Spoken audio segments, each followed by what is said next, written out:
Oh my gosh, it's time to get back to working on Obsidian. Well, where we last left off, we were learning on some plugins. Figure out how to customize Obsidian to my liking. I've had a change of heart about some things since last time I streamed. And that is, there were some plugins that I wasn't too fond of. It's like, oh, the folder note. I'm not too interested in using folder note. Forced view note mode and pixel banner, second window. I'm kind of coming around to the idea that, again, I need to get this up and running to the way that I need it to be. And there's a purpose that he's chosen, the original guy who created this tutorial and his setup.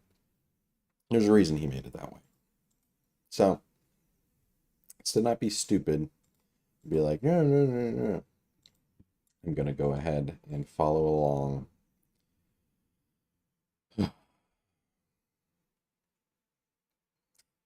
Yeah, I'm going to use some of them. Beginning with folder note. Because I find myself clicking the plugin tutorial, wishing that it just showed up this one that goes through all of these plugins. And, like, come on.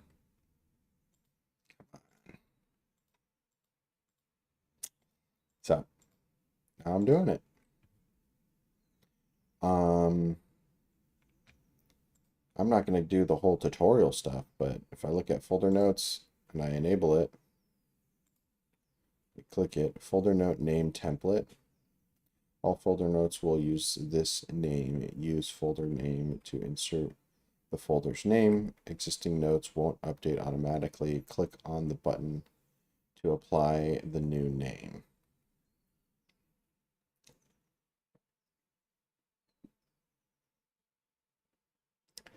Default file type for new folder note.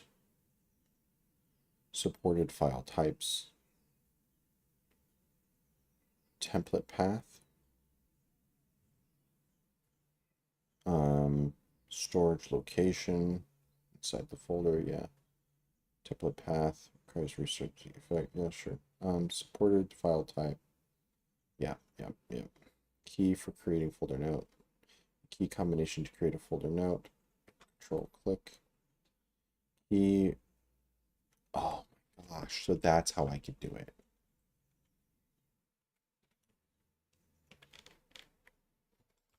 All right, so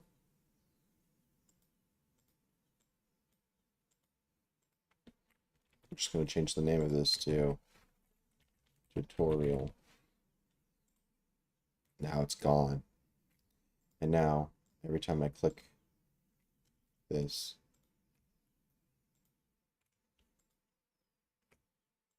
what in the world?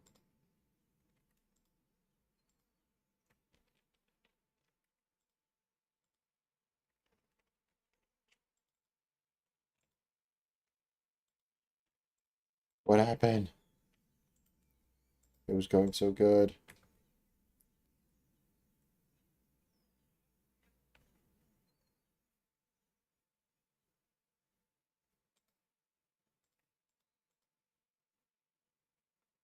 Oh,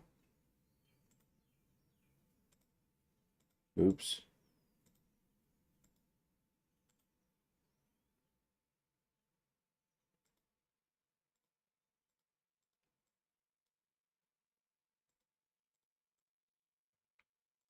All right, let's go ahead and I'm just going to go into the system and delete that.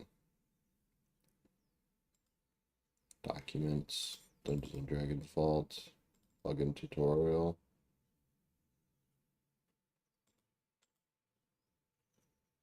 Delete. Cool.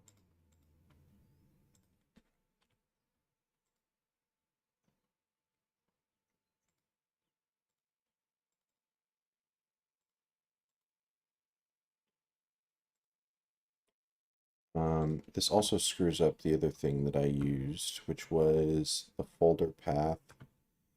default new tab page. I had it as that, but now it will be plugin tutorial. So now, open up to that. Whoop-de-doo. All right, sure. So folder note I'm using now.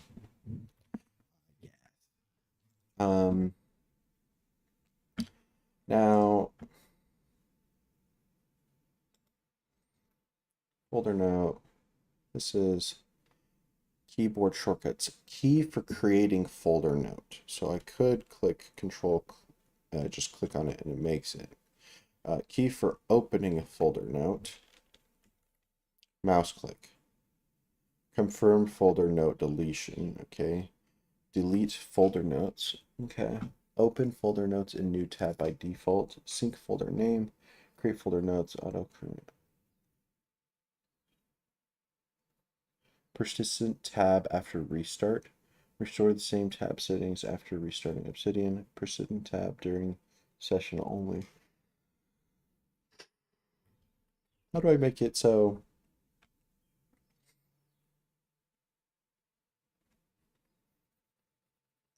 Oh, I don't know. Whenever I click on it, it can just open.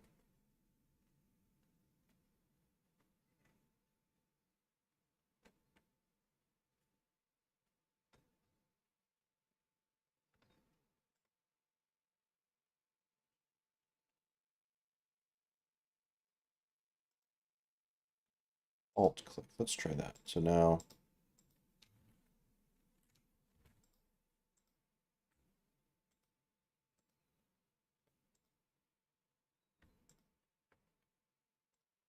I can click it. Just alt click to now do that. Okay, folder note. We're gonna get you.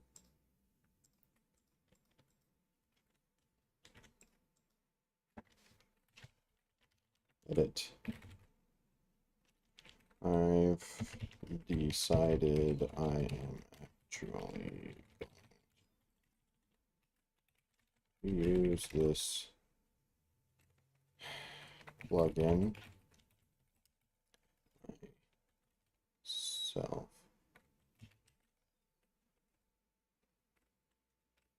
Clicking the folder, wanting it to automatically select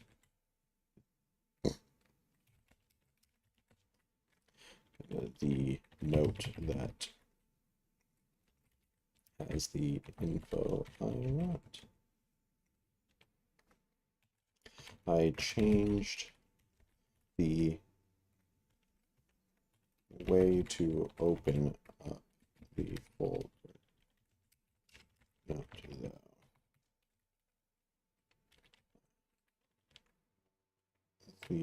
The folder opens and closes like normal, but in order to access the folder note, you must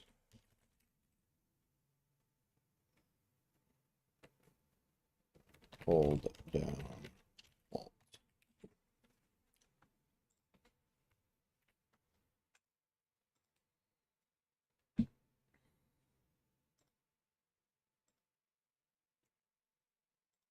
Cool. All right. There's another thing I want to go to, which is data view. Because I changed the name of a folder, which means it is now showing here. Oh, did it automatically change? Oh, because it was a tag that was put on it. It's still being excluded. So that's cool. That's fine. Neat. Oh. Neato, neato, neato. Neato, neato, neato. OBS disconnected. Oh. OBS reconnected. Woohoo. All right.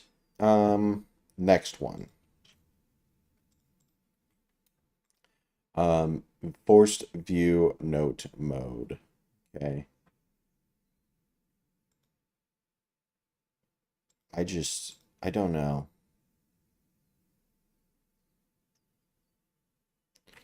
Through front matter that a note should always be opened in a certain view mode or editing mode. Changing the view mode can be done through the key. Let me look at the video for this one just to.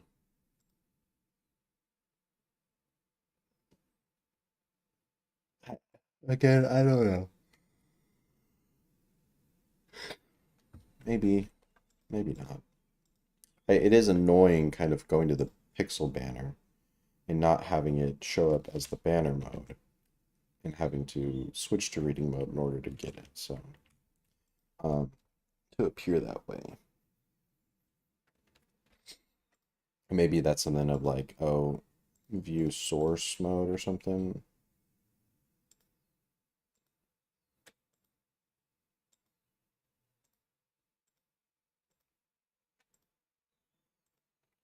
I don't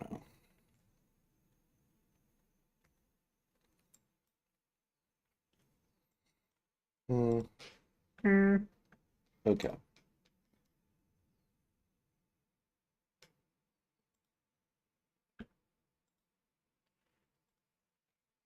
I'm going to add a banner to this one.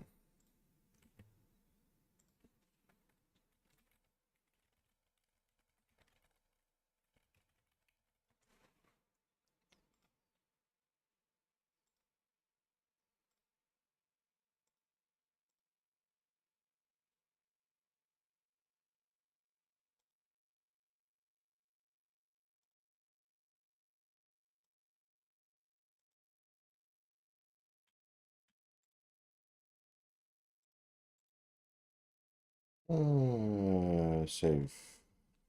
I'll just copy the image. Who cares? Put it at the top.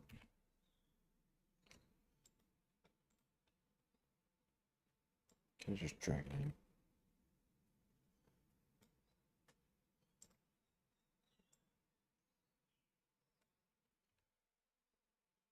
in? Okay, I'm gonna put it as sorry. Banner.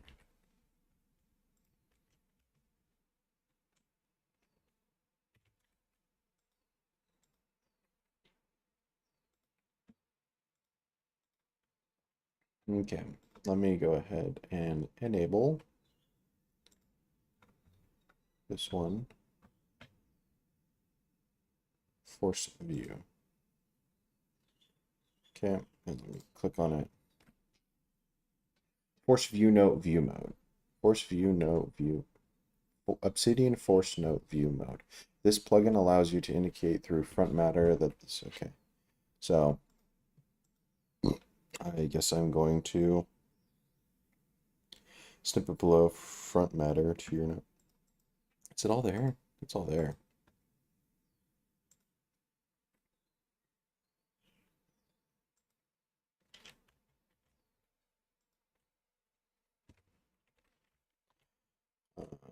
Edit. I have decided I am going to use banners. Use this plugin.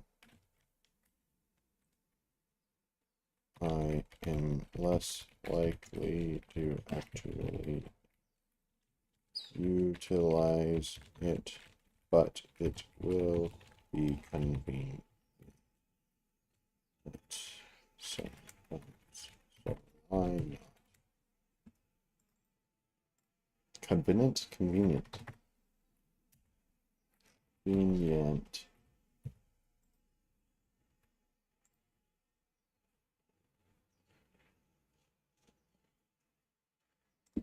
Yeah, that's probably it.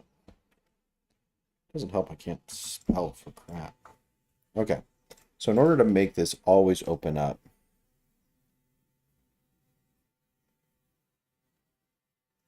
so example, add below the front matter to your note. Okay, similar, add below snippet to your note. This will force the note to open in live preview edit mode. Takes live or source as value. So live would be the one that I want. So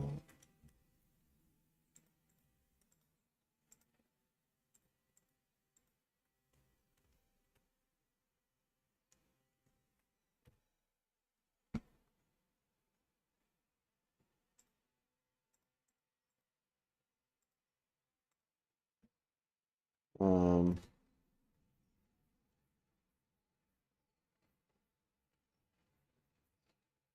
and this will force the note to open in live preview. So I'll always open notes in reading. Such preview. Oh, no, I don't want that.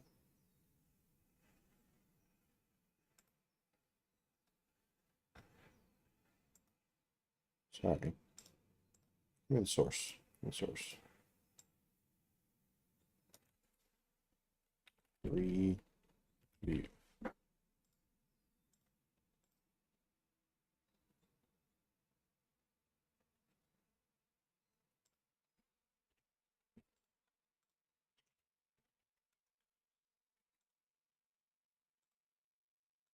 Okay.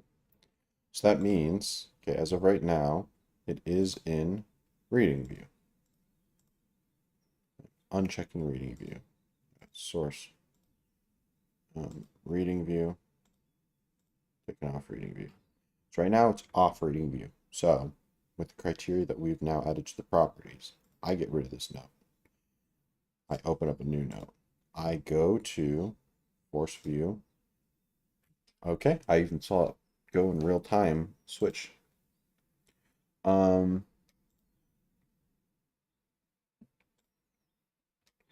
how do I, what is this? Bases, how do I find my core plugins? Canvas back, page preview, sync, template. Yeah. Oh my gosh. Where's bases? Where's my core plugin bases?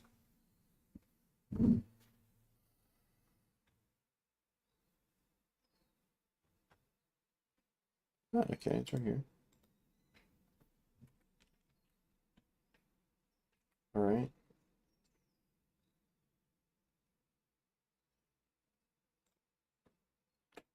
Oh, editor.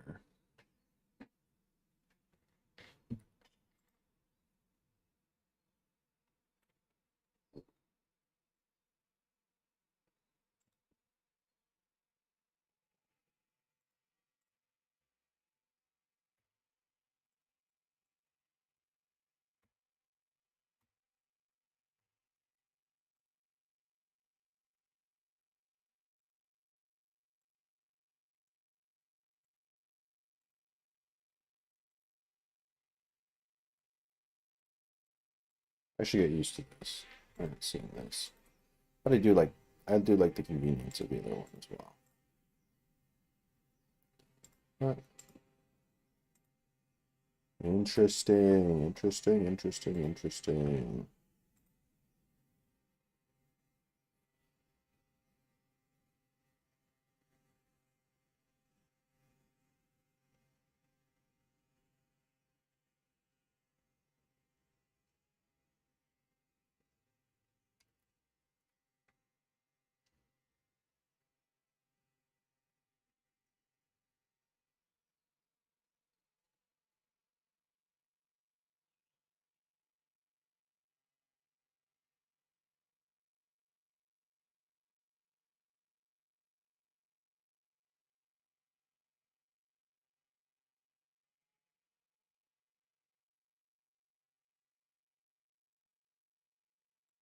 Two plugins.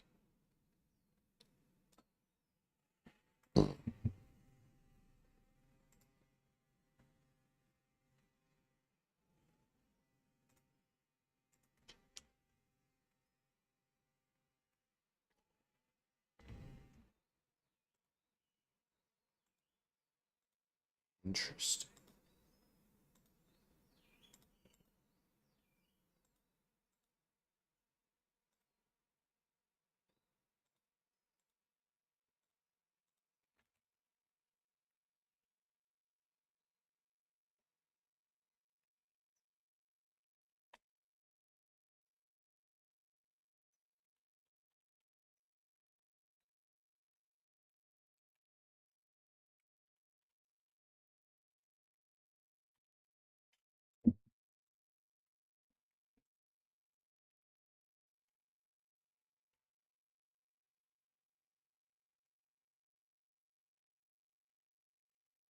Alright, so whatever I do to one, I do the other.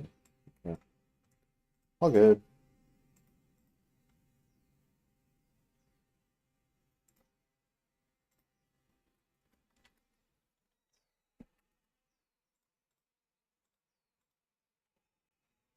Gotta bind.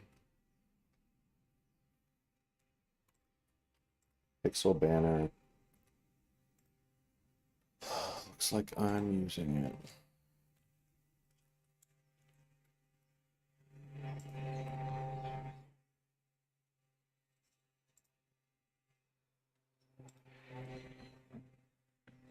Image adjustment site, right? So we come down or up, sorry. For would move it to the center. All right, so there is a new plugin on the market. So let's jump in and let's have a look at pixel banners. Okay, so here we go. This is a test note with a pixel banner. And as you can see, it takes up the top of the note. It's got some nice rounding effects on it. It's got a fade effect on it. And it's even got this really cool skull icon over here. All right, so it looks really clean and crisp. It looks quite lovely. All right, so let's start with how do we install this. It's a plugin, so we come down here, we go to settings. All right, then we come up here to community plugins. We do a browse and we do a search for pixel banner. All right, click in here. This is by Justin Parker. All right, there's a nice, clean, easy to read README. All right, so go ahead, do the install, do the enable there. Now, I will say before we continue on this one, this is an AI empowered plugin. All right, it's not necessary. All right, it's optional, but it is here. It's got the capability. All right, but if we go to options, all right, one of the things that is available is this plus button. All right, and you come in here. We've basically, you put your email address in, you put your API key in, and you need to go through and set that up. Basically though, you've got to create an account with this thing. And I will say that I had some trouble setting this up. The button wasn't working the day I tried to use it, and they just emailed me my account to me the next day without any prompting from myself. So it just took a bit of a time delay. But once they emailed me my details, I put my email address in, I put my API code in, and then basically I'm set up with Plus. And what Plus allows you to do, from what I can gather, is to actually purchase tokens. One token is equal to one banner, from what I can tell, and then you can basically go and utilize that to create banners using the AI content. All right, so we're not going to go through that straight away. And also just be aware, don't share these details with anyone, right? I will mask these out for the video. All right, if we go back to the settings, all right, always have a look through the settings. You can see there is a lot of settings in here for you to modify both the banner and the icon. All right. So let's just start. Let's go in and have a look at it. The plugin's enabled. Let's create a new note and let's see what it looks like. So new note, new pixel banner.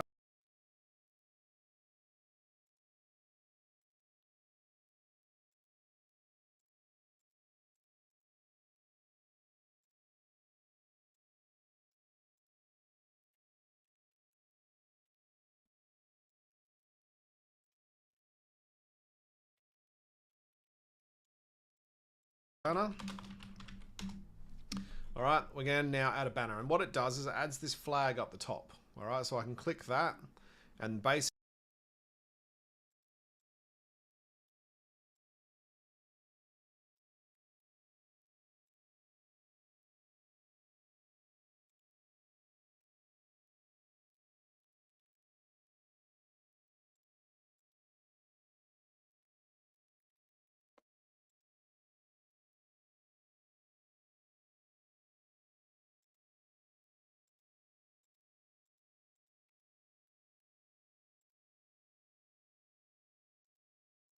let's create a new note and let's see what it looks like. So new note, new pixel banner.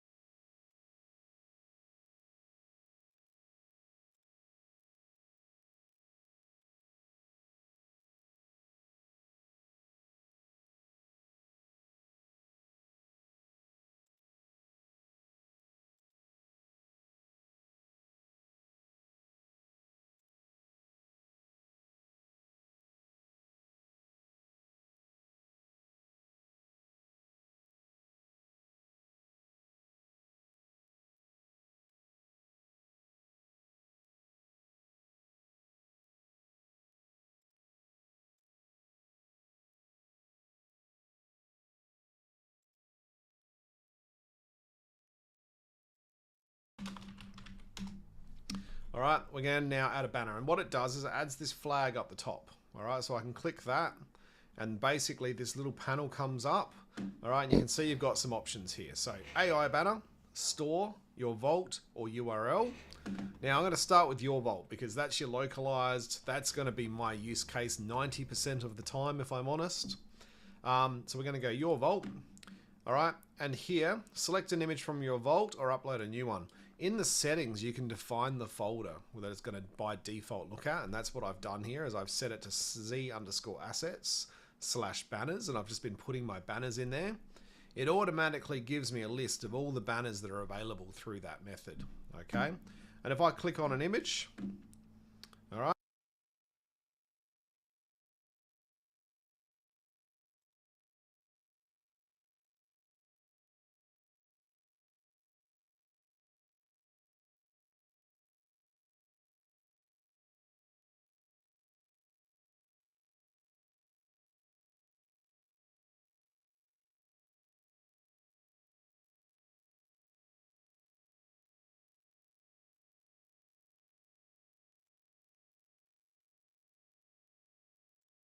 it automatically vault or upload a new one.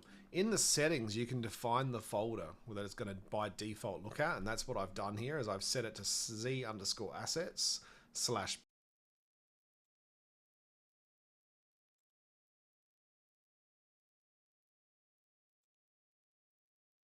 banners, and I've just been putting my banners in there.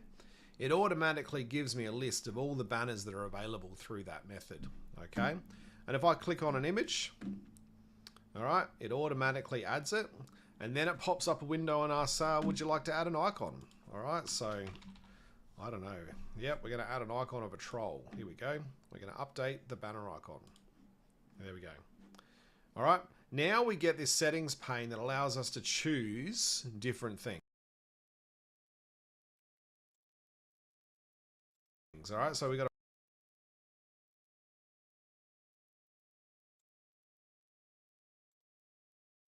flag color is one of the things that jumped out at me. I don't like the red, kind of gets in the way, right? Like my eyes are drawn to it. I'm like, I don't need my eyes to be drawn to the flag. It needs to be up there. So I'm going to click black and basically hide it.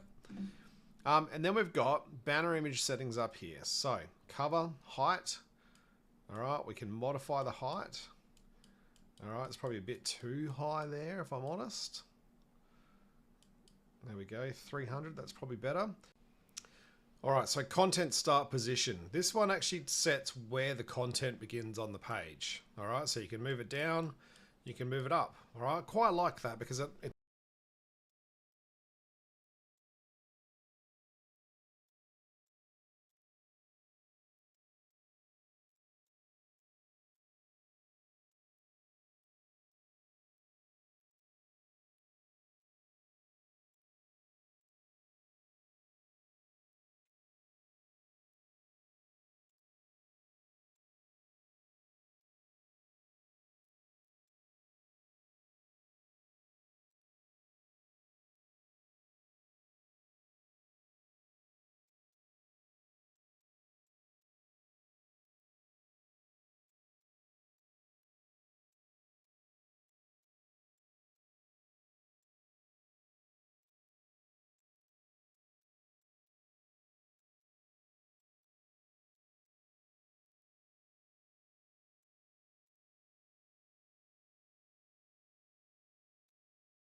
Oh,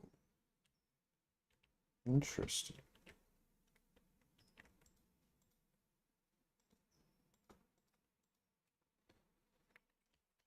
There is a flag that will show up every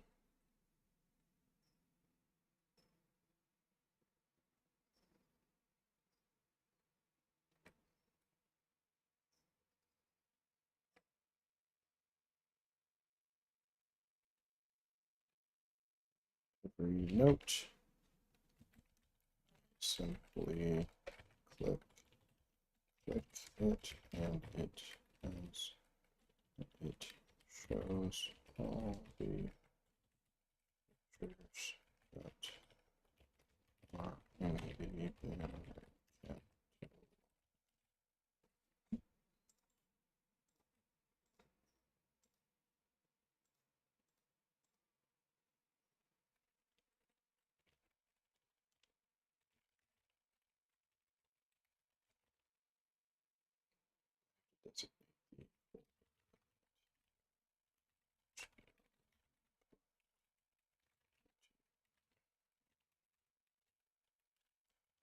All of the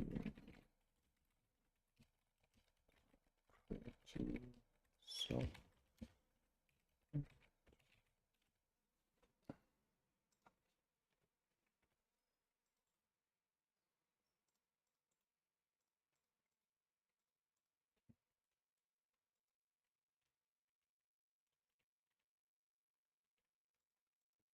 that's cool. That's cool. That's cool. That's cool. This one thing is like this doesn't show the banner. But I guess in every single folder it shows up now. Could be a little bit annoying to have that. It's oh well.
Leo pixel banner is now being used, and then second window. I wasn't sure about this one, but oh well. Alright, g'day guys, and welcome back tonight to another Obsidian video. Tonight we're going to show you how to create what we call a player view or a player window, which if you're coming from Realmworks you'll be quite familiar with.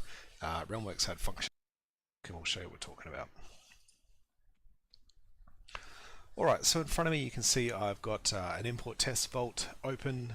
You can see I've got a basic note open here with a new note, and basically what I've done is I've split my screen into two sides here. I've got the player view window already open here, and I've got my vault over here.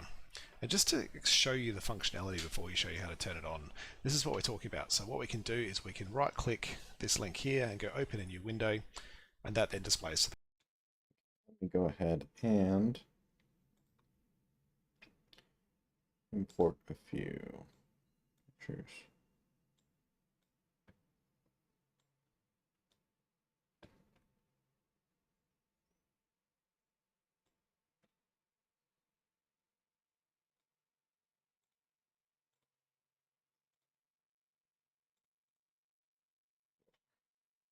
The players. And what you would do in this situation, and this is actually my table here. I haven't got my player view screen up, but what I usually do is I have a monitor behind this monitor here facing the players. I'm secretly planning on putting probably another fairly large TV on the wall to take over this and free my desk up with some more space. Just got to convince the wife that I should spend the money. But yeah, what I do is very similar to over here. So you can see I sit at the head of the table in here. I have a screen facing myself, which is obviously the one that I run. In this case, I'll be running Obsidian on. This screen here is facing the players, and basically that one displays images of monsters and NPCs and magic items and locations, whatever I want to share. And then my third screen is actually the TV table itself, and you can see that's where I display my maps. So it's a digital table setup. We still roll real dice. Now, obviously, it doesn't come out of the box with Obsidian, so it is something that you need to turn on. And let's go through and do that. So what you're actually going to need to do is install something called Obsidian Brat. So what we do is we go down to Settings, go to Community Plugins, Browse, type in Brat, and you can see Obsidian 42-Brat. All right, now Brat is basically for beta reviewers auto update tester. That's what it stands for, or Brat for short. And it's a plugin that enables you to sort of beta test other plugins for the developers. So this is early release. This hasn't actually been authorized to install some early release plugins. Okay. So we need to go ahead and install that. Once it's installed, enable it. And what that's going to do is give us this icon over here. And this is the Brat icon. So we click that, and this menu comes up. And you can see there's a whole heap of things here. But what we want to do is we add a beta plugin for testing. So we click that, and it says we need a repository. So what we need to do is actually find the repository where this project exists. Click that, and this menu file much for it. So once it's enabled, we're good to go. And what the code looks like, obviously, you can work with any picture you like pretty much. But go into edit mode, I've just been pasting images that I find online. So this one here, for example, you'll be starting to get familiar with. The exclamation mark means that it's going to display the image. It's going to render it. The line here, 400, it means that I'm modifying the size. So I can change that if we want, just to show you the impact that had. All right, change that back to 4. But the second line is what's important. So we need to paste this line again. You don't need the -400 this time, but you paste it again. And what I like to do is I put the line and then I put a bit of text to let me know what that line is for. So for me, I'm writing display to players. All right, and I'm taking the explanation off. And what that does is that means it doesn't render it as a picture. It renders it as text. I'm going to read their tutorial on that second window.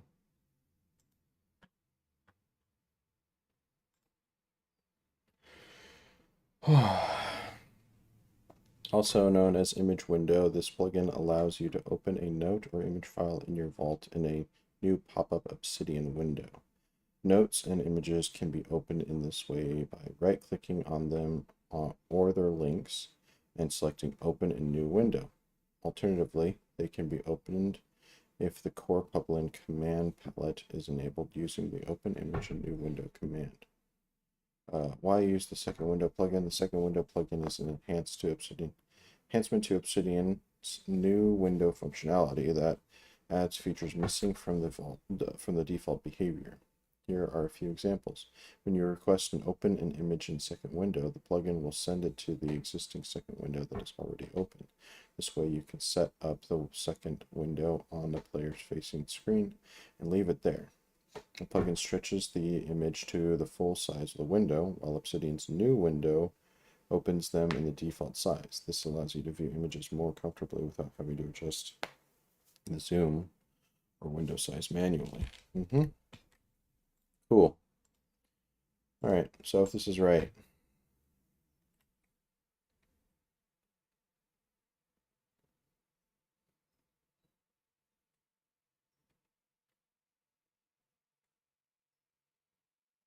Text.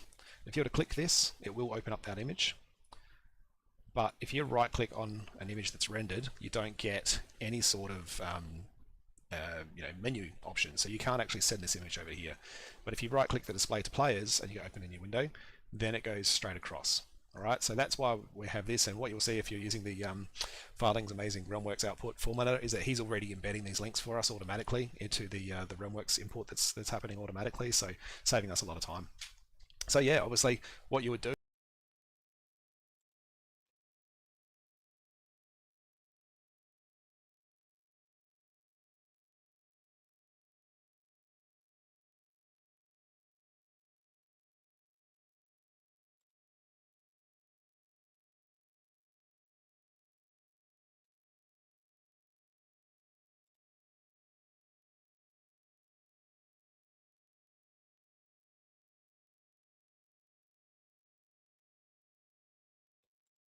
Is you set your windows up. I think it's Windows P is usually the way it works.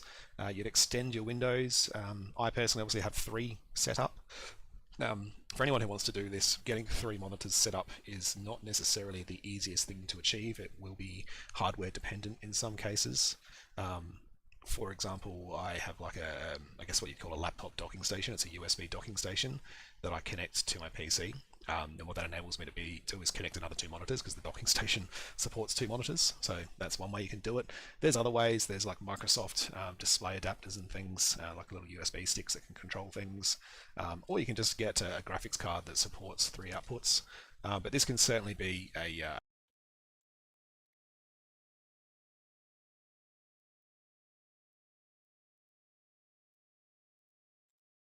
I don't quite understand what's the new functionality.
Is it not creating a bunch of what I'm noticing is it's not opening a bunch of tabs. It's just a singular tab this time. So it's like if I do it here, open a new window, it's creating an actual tab. But open in second window, I have it over here. You guys won't be able to see it, but it's always going to open up over there. Interesting. Okay, that is really interesting. Keep in mind there are 2 ways to go about this. I can simply use the built-in functionality that allows me to open the pictured note in another tab.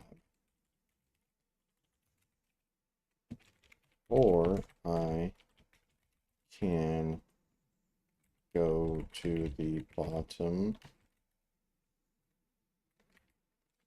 of the drop down menu and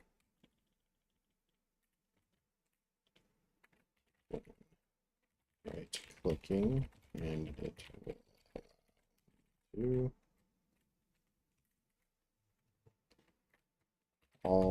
Always open up the picture in a specified location and replace the previous image.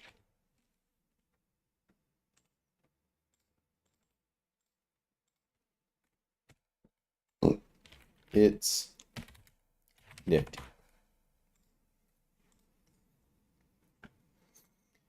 Challenge. I'm not. I'm done.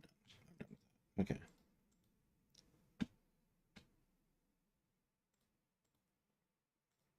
Second window is now being used. All right, we're getting back to it. We're getting back to the core of it all. Back to these. Style settings have been done. Supercharged links. It's the next one I'm learning about. But in the meantime, I'm going to use the restrooms. I'll be right back.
Wow, I'm back. And I have a snack.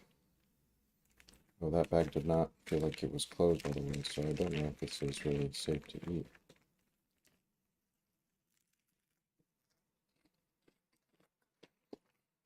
It's a rice cake. It's okay.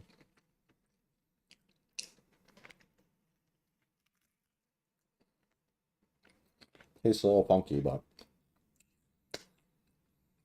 that's all right.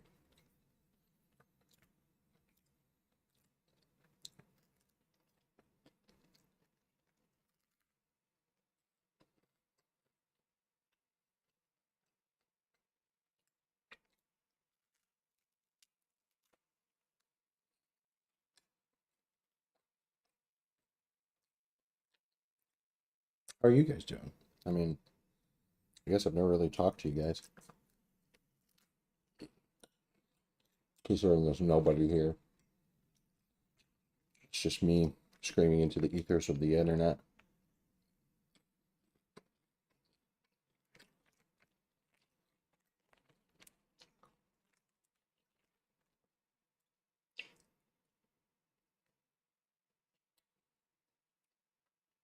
It's really hot today in California, and my AC doesn't work. But the place that I'm living in is so well insulated that I'm fine. So it can get a little uncomfortable, but I'm still fine. And I realized just walking by the window, it is hotter. Like there's heat coming in through the window. So I said, all right, I'm gonna close the windows, turn just the fans on, and see what that does.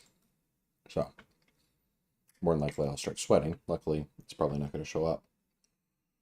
Back to it then. Supercharged links. Exciting. A new plugin to learn. Alright, g'day guys, welcome back today to another Obsidian video.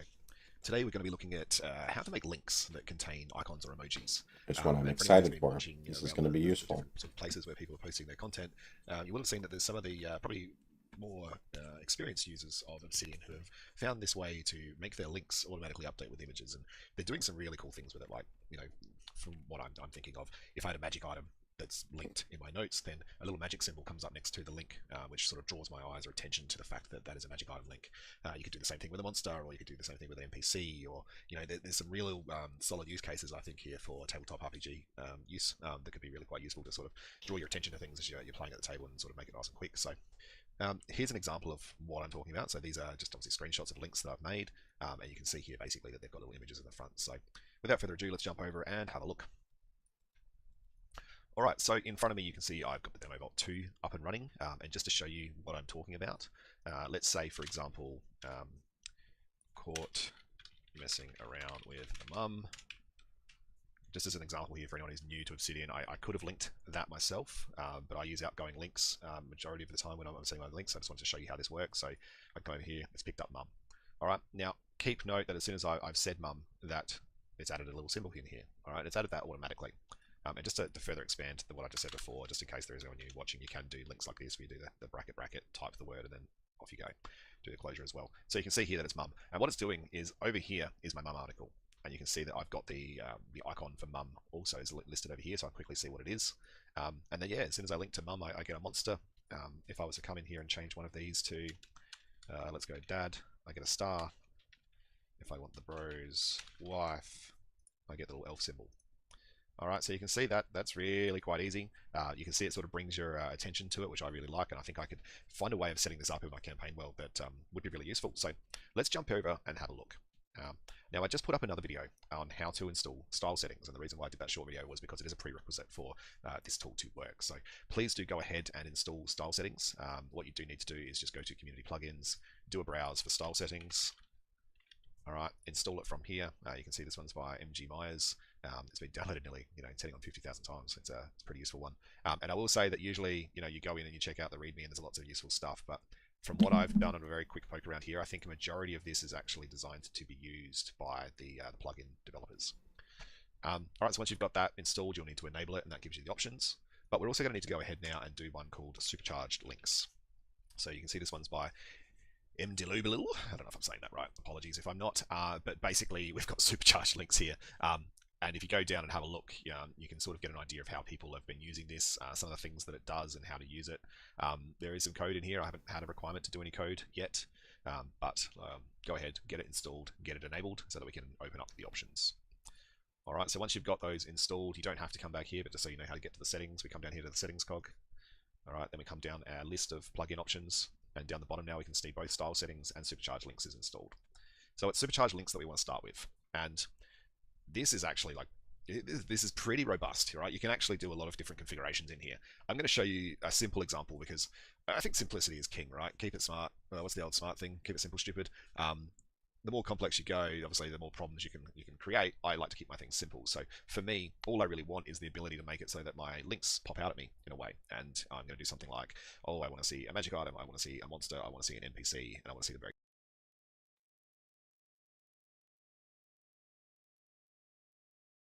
clearly. So what I've done is I've come in here and I've created a target attribute for styling. All right, so I've called that icon. Now, what that is referring to is in the metadata. All right, so that's everything that exists between the two lines at the top of a page. Anyone who's watched my previous videos would know we can do things like Elias, let's call her Samantha. All right, so we can send Elias for someone using the metadata at the top. We've got some relationships that have been created. We've got some tags that have been created. So all I'm doing is I'm adding in a type of metadata. Now in this case here, I defined icon as my attribute in the settings. So now I can go icon dot dot, and then I put what I want. All right, so I'm going to call it something, and the idea is that I want to call it something that's going to be associated with an icon. So in this case here, this is going to be an NPC, so I'm putting icon colon NPC in there. All right, and obviously when we come back out here, you can see Samantha's been added in Elias now, just in case anyone doesn't know how that works. But we can't actually see any of the settings here. I think I've actually got them turned off in some of the settings somewhere, to be honest. So if you are seeing that, I think there is a way. Anyway, let's go back to the settings. So that's what icon is. Now we have to do our styling, and you're not going to have any of these options here to start off with. Okay, so let's just go ahead and get rid of that for now. And just so you guys can see what's happened, the links have all gone. All right, there's nothing here with the links in it anymore. So now we'll come back in here and we need to set up our styling. So this is what it'll look like for you. So we click new. We've set an attribute value. Note that you can also do this on a tag or a note path. I'm going to leave it with attribute value, and it comes in here and gives me an option for the ones that I've set in that previous screen. So if I was to do symbol, for example, then I've got symbol in here. So I'm going to stay with icon. I like icon. It's easy. It means I understand exactly what it's saying, and I'm very unlikely to use icon in my metadata in any other way. Attribute value to match. So when icon equals something, we want to do something. So in this case here, I want NPC. So if icon equals NPC, we're going to do the thing. Do we want it to be an exact match? All right, contains values. All right, so you can see that there's a bit of flexibility here on how this works. I'm going to use exact match because when I type icon semicolon NPC, I want that to be my matching case. But as you can see, there are plenty of other options you can play around with here. Is it case sensitive? You could click that to make it case sensitive. I'm going to leave it unticked in case I capitalize NPC, for example. And then down here, we've got styling options. So we can style the link text.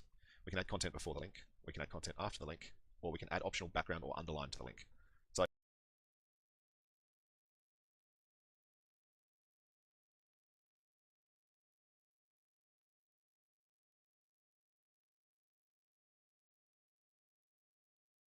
let's just leave them all enabled for now. Let's go and have a look and see what we can do. We're going to click save. All right, now there are some other options down here for when to enable these things. All right, there's an ignored field section in here, so that might be handy. I haven't really messed with any of that yet because I haven't really had a need.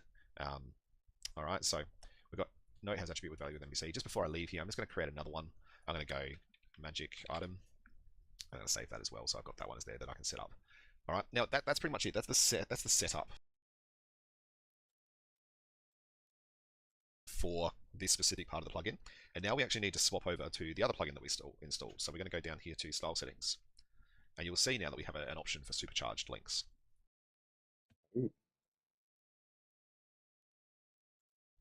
All right, so we've got our options. We can see here it's drawn in if icon is NPC or if icon is magic item. And already you can see because my metadata over here contains NPC, my metadata over here contains magic item.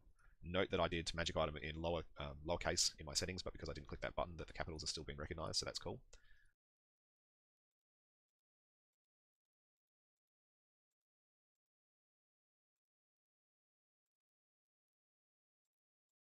Did that wrong then. So supercharged.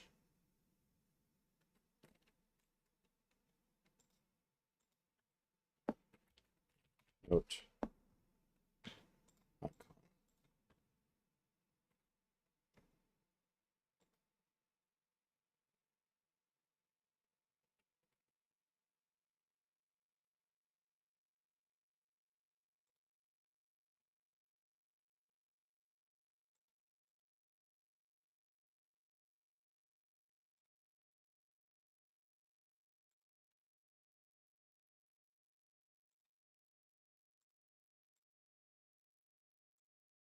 And now I can come in here.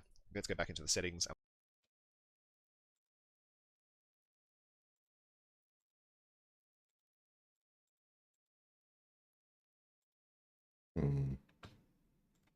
Does that have to be exact? font icon.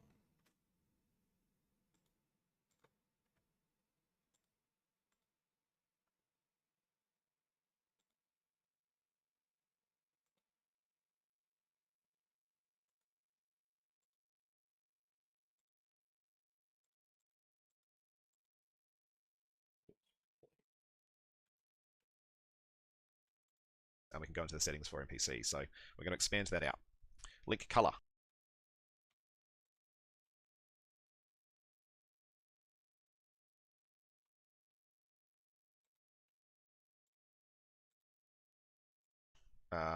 Let's just go blue. Links turn blue.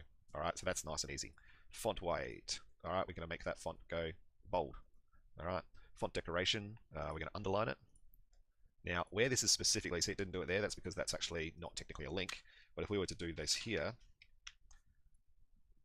it should. Ooh, maybe it doesn't let me because I have another setting that's currently overriding that.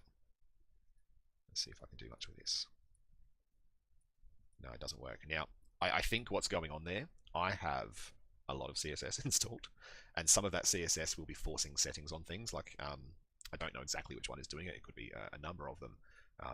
But chances are one of my CSS files are stopping that from working. It would have already overridden the font decoration settings, I guess you could say. So, not too much of an issue there.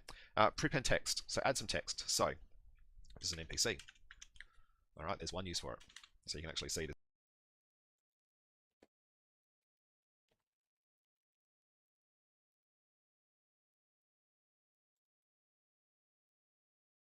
is an NPC.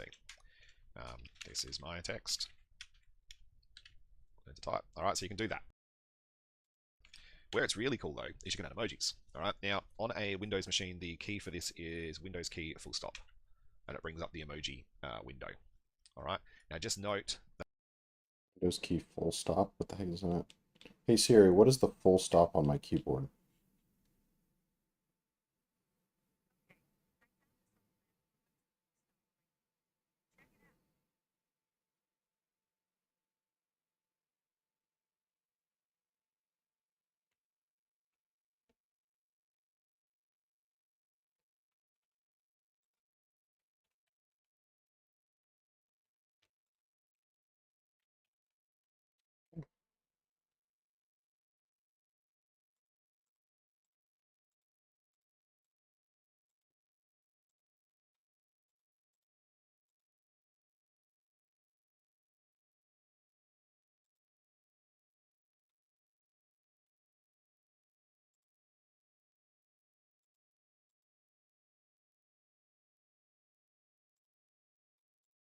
that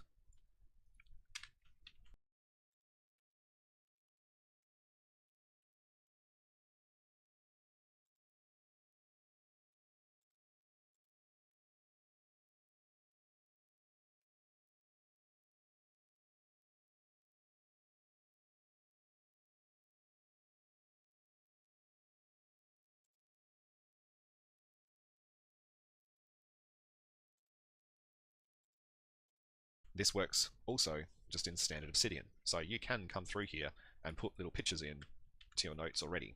That is a thing. If you're on an Apple, I don't know the shortcut, sorry, I think it's Windows key N something, you'll need to look into that, but you can do the same thing on a Mac. But yeah, just note that this is functionality that already exists in Obsidian. So what we're doing here is we're coming in and we're just basically expanding this out, and we're going to say, all right, well, this is an NPC. So every time I want an NPC, I want to see that it's an NPC. So I'm going to give it a little picture. The problem with NPCs is that you're going to want a female one, you're going to want a male one, I don't know, you're going to want an elf one. Like, you could go crazy with this, right? You don't have to go crazy with this, but you could. You can see there's little magicians in here. All right, so I'm just gonna pick one that kind of like, to me, calls out the fact that it's an NPC. I kind of like just like that. Now, I could be a girl, I could be a guy. Let's not get into that. All right, now we can append some text. Maybe this is where the girl goes. All right, now notice there was no space there, so I can just add in a space to make the formatting look better. All right, so now we're going to use a background color. We can do that if we want. We can set the background color. All right, and let's go back and have a look at what that looks like. Bro's wife.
right? So you can see how that can be very easily used to create a really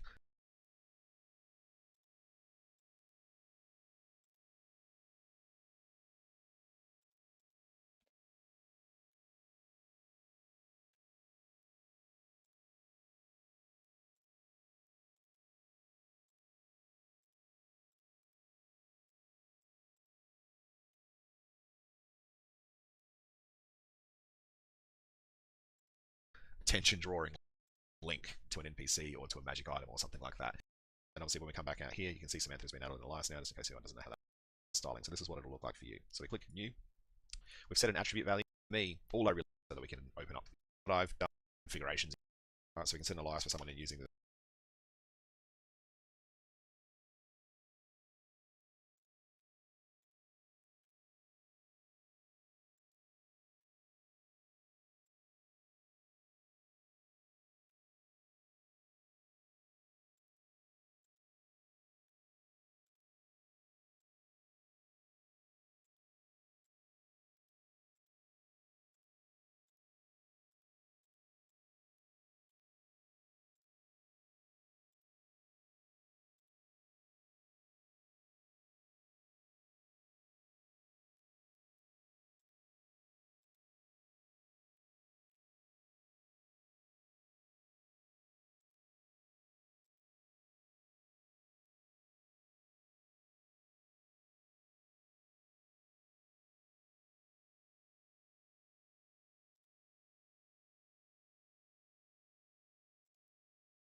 There we go.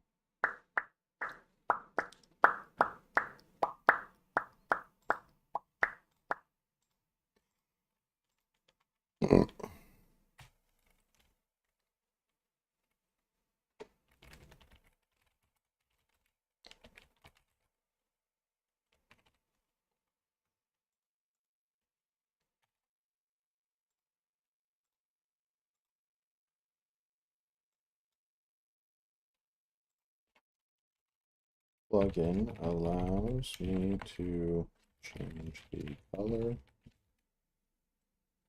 font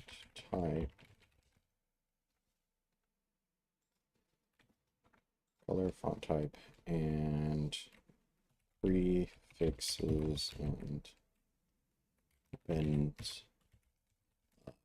notes that show up in my folder, as well as notes that are linked, like this.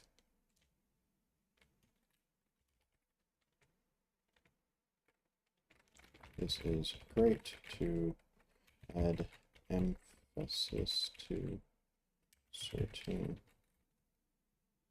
links in a note so that they are distinguished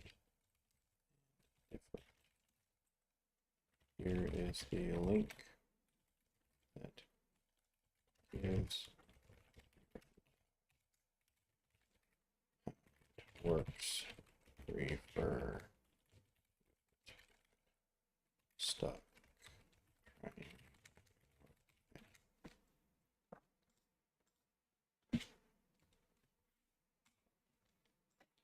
Doobie doobie doobie doo. Doobie doobie doobie doo doo doo. Doo doo doo. Doo doo doo. The metadata at the top settings on things. Like, I don't know exactly which one is doing it. It could be a number of them. NPCs. So every time, so you can see how that can be very easily used to create a really attention-drawing link to an NPC or to a magic item or something like that. And you know, you can go as far as you like with this, and I'm sure there will be people who take it to the absolute nth degree. I've been watching people with some of the things they're doing, and there's other things you can do in here like that go to much more advanced levels. I'm not going to mess with that. So, all right, so we're going to set up my magic item now. So magic item, I don't mind it being green, to be honest. I'm going to bold it. What's bolder? Normal.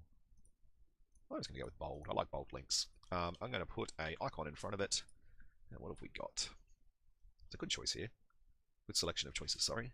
Look at that. Cross swords. That's kind of perfect.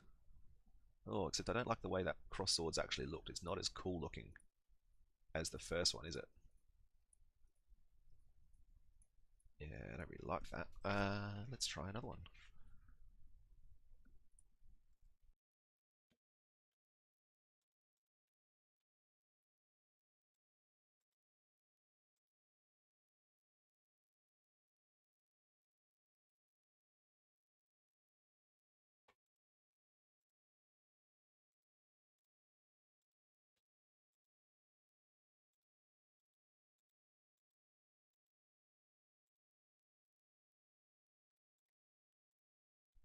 That just must be like a one that's not an actual special icon. It's a very boring icon. That one's better. That one's terrible. That one's terrible. It's getting better. I could probably use the bow and arrow.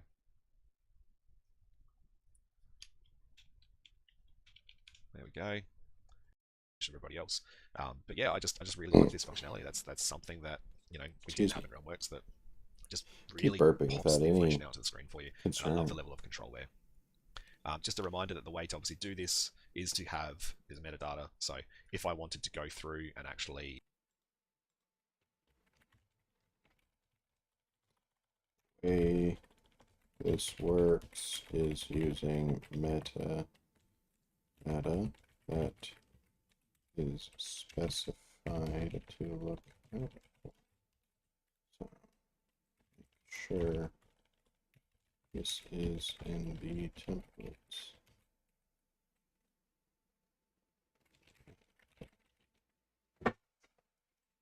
Changed easily.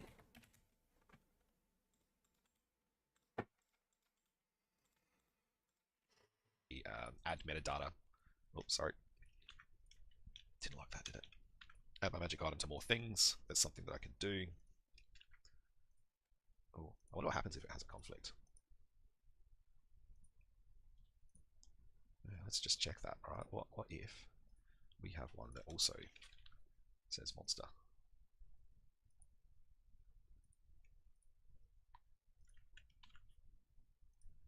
Windows key, full stop. Where's a monster one? There was a nice monster one down here before. Alright, so Malman's wife is an icon female. Icon magic item. I reckon. There you go. So if you're going to have conflicting messages, it's the one, basically, it's the second one that it goes through and checks, or the last one that goes through and checks that becomes the one that it becomes. So, yeah, just a cool learning. Just the way my brain works, understanding how the code works. So that should now turn into Malman's wife. There we go. All right.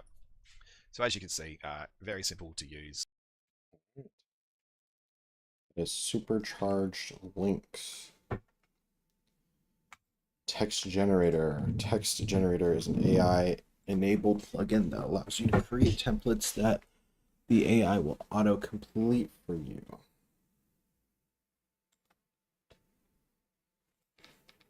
Welcome to Obsidian for tabletop Too RPGs. jazzed about this one. Let's learn how to use the tool.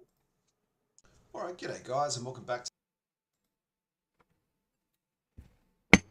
Welcome to Obsidian for tabletop RPGs. Let's learn how to use the tool. Alright, g'day guys, and welcome back today to another Obsidian video. Today we're going to be diving down a controversial rabbit hole, and that rabbit hole is artificial intelligence. Obviously, there's some heated conversations happening around the TTRPG realms about the use of AI, but it is a tool, and it's pretty damn useful, so we're going to be having a bit of a play with it today. Now, for anyone who's a Dungeon Master, you would be aware that random tables are something we live and breathe by, right? For years we've used random tables to generate random results and make our game a bit more chaotic and fun, okay? So the problem with that is that you need to maintain these tables, and in Obsidian.md we've tried it a number of different ways. There's the fancy content generator plugin, there's inline scripts that creates random results, and there's some real variety of options out there, and some of them are really fantastic. Like, I love inline scripts, it's really powerful, but it is very complex, and for people who don't know JavaScript, they can be rather sort of nervous diving into that rabbit hole because it's quite challenging and hard for them to get their head around. So let me show you an alternative. I'm going to press Control U and bring up this new menu that I've got. This menu is coming from the text generator plugin, which is an AI plugin, and you can see here that I've made some various different things, and these are all of the different sort of templates I've created. So I'm just going to generate a store. All right, so I click that, we can see it's processing up here on the right. You can see this little indicator here that says I'm doing something, and what's actually happening right now is it's sending a template that I've created to ChatGPT and returning a result. And what a magnificent result it is. So welcome to the Fantasia Emporium, specializes in selling magical items, potions, and artifacts. The store owner's name is Morgana the Magnificent. She's a tall, elegant woman with long black hair and piercing green eyes, known for her vast knowledge of magical items and her ability to create powerful potions. These are the things that are currently for sale in her shop. All right, how fantastic is that? All right, that is fantastic, that is brilliant. We just got that without even having to think. We can delete that, we can trigger something else. All right, let's go through and generate a dungeon room, for example. This will go through, you can see it processing, you can see the little dots. It's going through, it's sending a template over to ChatGPT, and it's going to return us a random result. Here we go. Alright, so we're cautiously creeping deeper into the dungeon, tunnel opening into a dark room. The air is thick with a musty smell of wet stone and mold. There's the sound of dripping water. Alright, so we can actually see here it comes and gives us a full description of what's about to happen. There's an ambush, it generates the actual encounter block for that, so you can trigger it off. And it's even got a warning down here and a call-out box for the Dungeon Master to say, hey, there's a secret about this. So as you approach the altar, there's several pressure plates hidden on the floor around it. You suspect that if they triggered, something dangerous could happen, perhaps activating some kind of trap. So you can probably put your own trap in there. But wow, right? Like, I didn't write any of that. That's just completely randomized and has been returned by ChatGPT. So how do we do this? Let's jump in and find out. Alright, so if you haven't watched my previous video on the text generator plugin, you're going to have to go through the installation process. Okay, so what we do is we go down to settings, we come here to community plugins, we make sure restricted mode is turned off, otherwise you can't install plugins. We go to browse, and we do a search for text. Even go to return us a random result, magical items and our ability to create powerful potions. Alright, so I click that, we can see it's processing up here on the right, you can see this little indicator here that says I'm doing something, and what's actually happening right now is it's sending a template that I've created to ChatGPT and returning a result. And what a magnificent result it is. So welcome to the Fantasia Emporium, specializes in selling magical items, potions, and artifacts. The store owner's name is Morgana the Magnificent. She's a tall, elegant woman with long black hair and piercing green eyes, known for her vast knowledge of magical items and her ability to create powerful potions. These are the things that are currently for sale in her shop. Alright, how fantastic is that? Alright, that is fantastic, that is brilliant. We just got that without even having to think. We can delete that, we can trigger something else. Alright, let's go through and generate a dungeon room, for example. This will go through, you can see it processing, you can see the little dots. It's going through, it's sending a template over to ChatGPT, and it's going to return us a random result. Here we go. Alright, so we're cautiously creeping deeper into the dungeon, tunnel opening into a dark room. The air is thick with a musty smell of wet stone and mold. There's the sound of dripping water. Alright, so we can actually see here it comes and gives us a full description of what's about to happen. There's an ambush, it generates the actual encounter block for that, so you can trigger it off. And it's even got a warning down here and a call-out box for the Dungeon Master to say, hey, there's a secret about this. So as you approach the altar, there's several pressure plates hidden on the floor around it. You suspect that if they triggered, something dangerous could happen, perhaps activating some kind of trap. So you can probably put your own trap in there. But wow, right? Like, I didn't write any of that. That's just completely randomized and has been returned by ChatGPT. So how do we do this? Let's jump in and find out. Alright, so if you... I'm good. I don't need that one.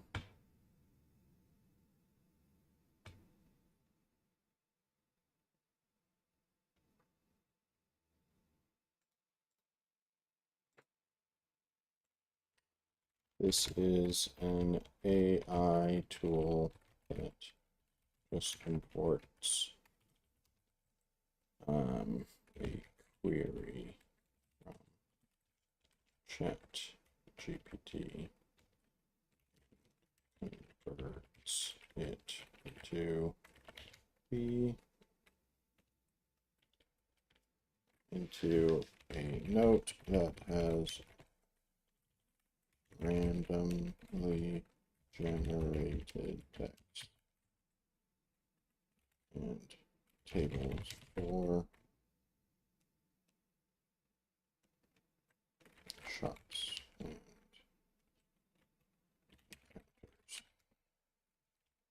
vendors. I ain't using that.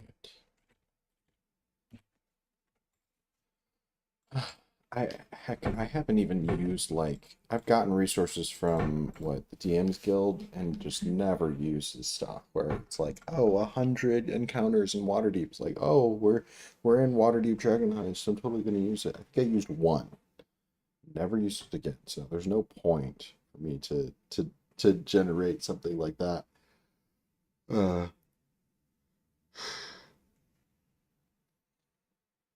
like I don't need this stuff made up on the spot. I have decided that I'm going to create my own random encounters that it's like probably won't roll them on a table, but I will have a collection of like leads or quests that are things that it's like, all right, I need something for the players. I'm gonna pull it in, but it's pre-written and it's something that I like. Okay, eventually it will be presented to the players as something to do. So, all right. Next, this one for sure, not using. All right, next.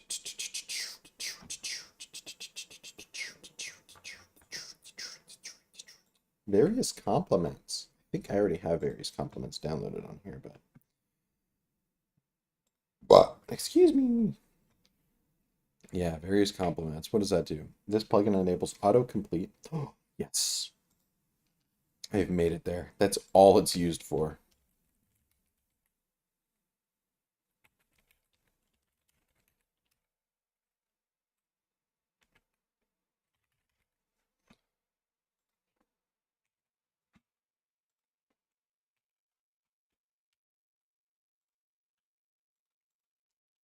This allows autocomplete for text that is being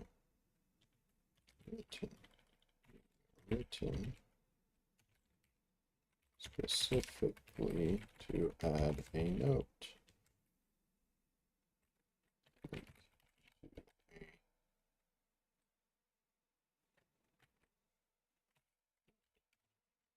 Like this. EX Galidra.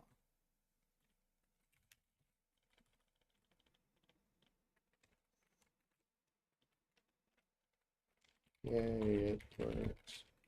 And it's even better with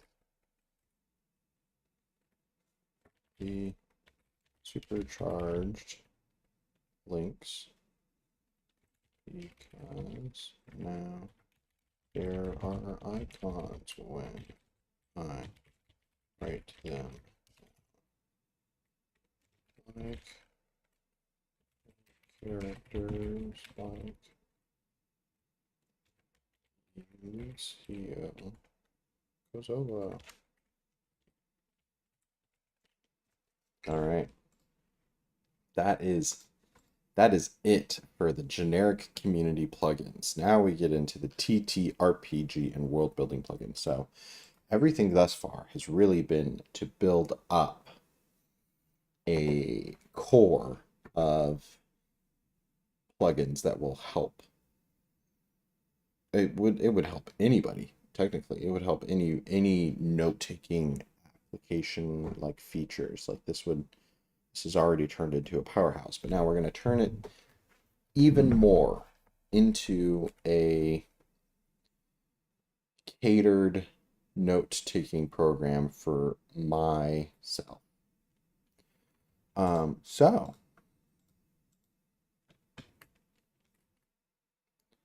I think we're actually getting to the point. Manage vaults.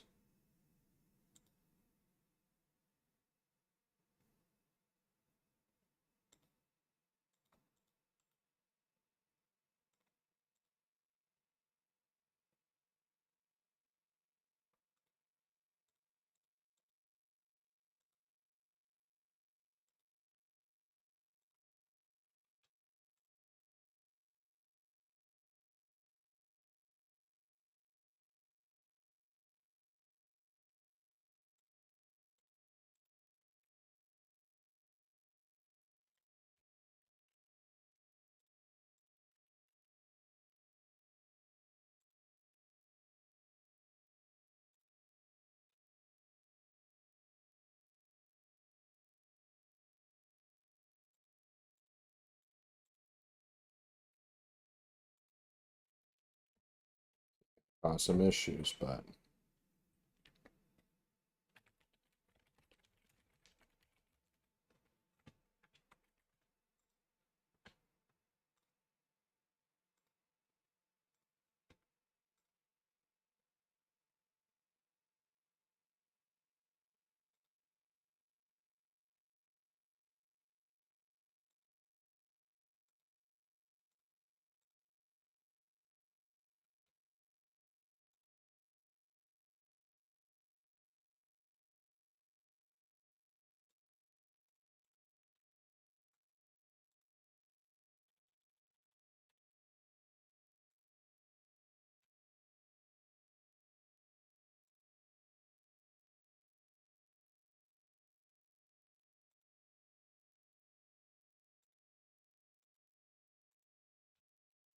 I need a location for this stuff. I don't even care.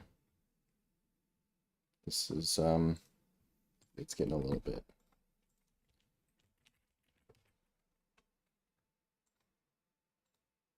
It's also getting hot in here.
Okay, all right.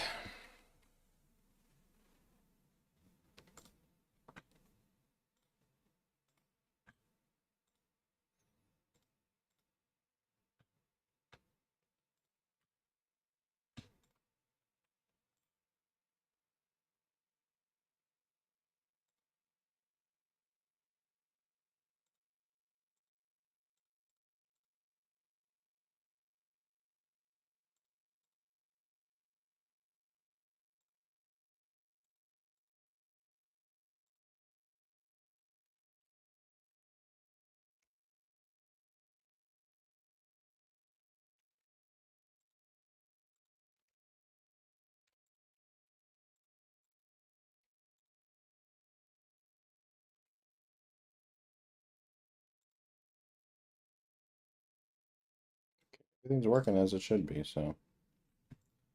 All right, I'm going to create a new TTRPG plugin.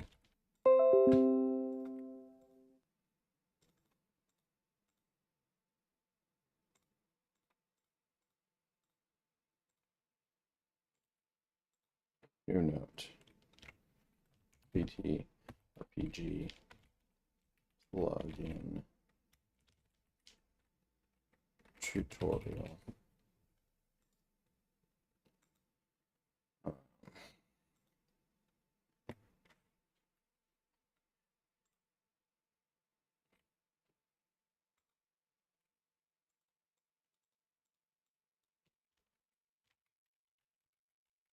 Calendarium. Let's learn what you are. Calendarium. Create custom fantasy calendars with your vaults. Note. We have seen an increase in reports of issues with importing calendars from fantasy calendars. Okay. All right. It is getting hot in here. I need to open up the windows. Pause. Oh boy. Oh boy.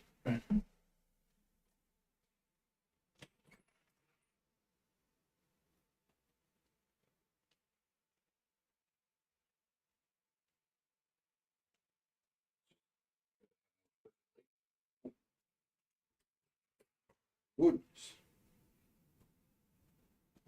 Okay.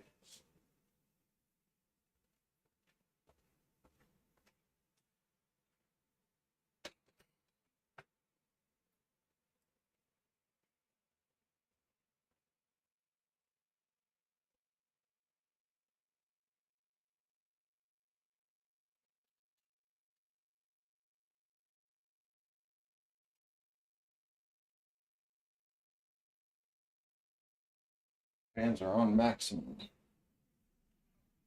Bruh.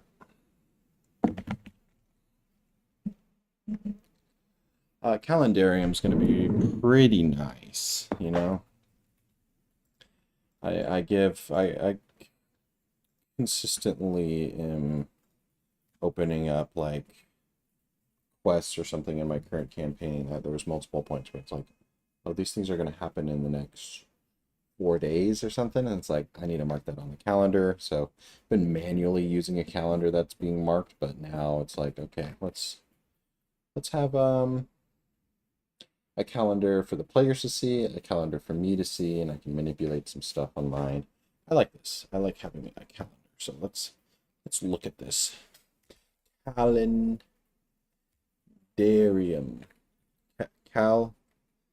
Calendarium.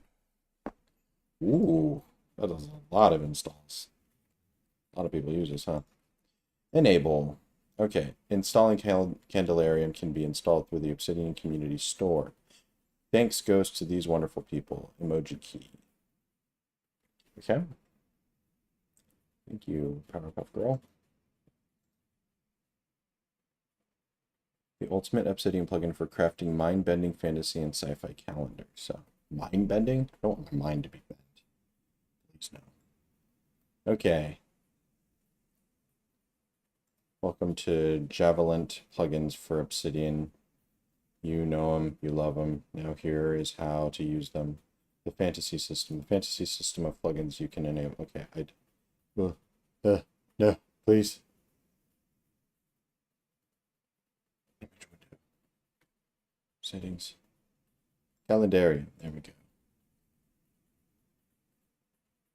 Do we have an explanation as how to use this? Okay, sure. I'll stick with this one. Is a custom calendar plugin for Obsidian and the successor to Fantasy Calendar plugin for Obsidian. Okay, history.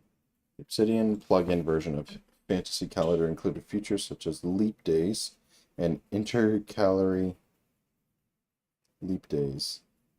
Intercalary, as well as the ability to incorporate multiple moons and events. What?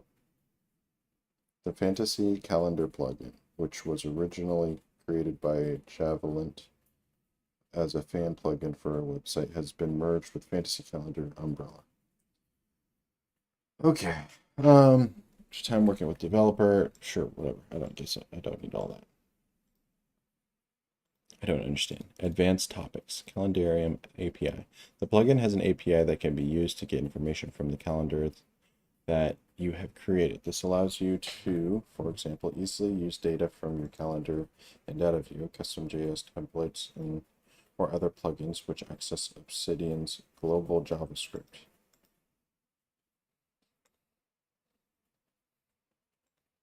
This is scaring me. Just calendarium.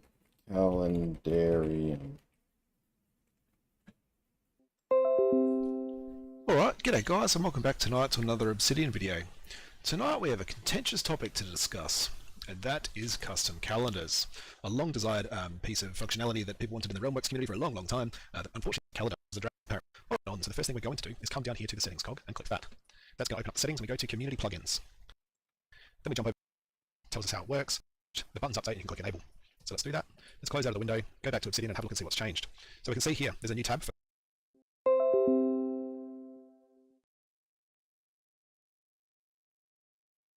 We'll open to this calendar by default, man.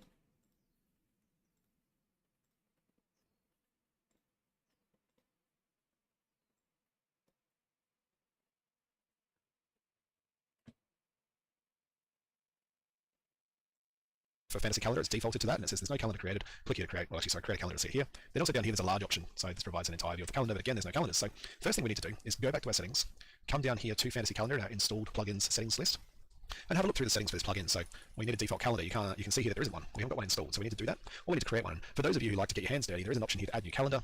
All right, you can see down here that there is the option to come through and create your own calendar. Now I'm not going to do that. I'm not that guy. I don't use calendars a whole heap in my games, and I certainly haven't used a custom calendar. What I'm more likely to do is play a pre-existing campaign world, and for me that's the Forgotten Realms. So I'm always looking for the calendar of Harpos. So that's something that I wanted to seek out for this, and I would have made it if I had to, but I don't have to because as you can see here, there's a fantastic option to import calendar. All right, so we need to choose files, and we can see here import calendar from fantasycalendar.com. So I'm going to go ahead and click that option. All right, you can see this website here should pop up. Now, I've already got an account here, but you may need to register and log in. And then the first time you come into here, there's not going to be a calendar listed, obviously. You'll need to click Create New. So let's do that and have a look at what it looks like.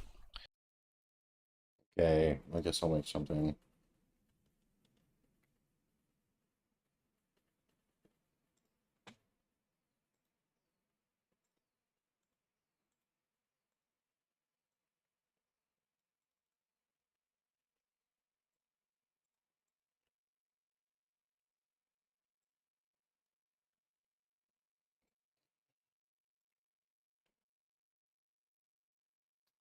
Alright, I gotta create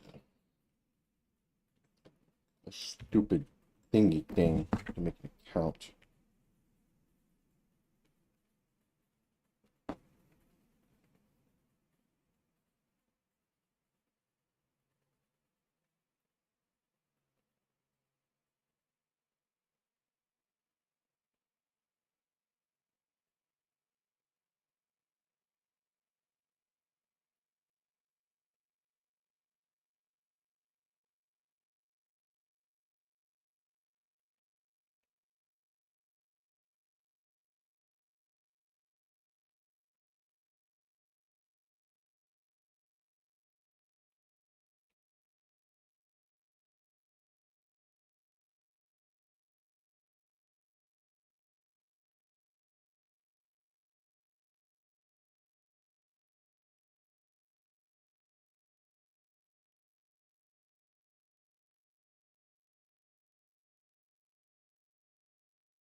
Da da da da da.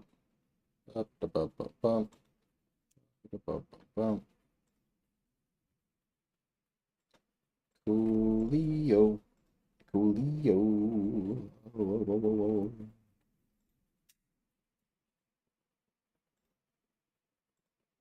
Your calendar.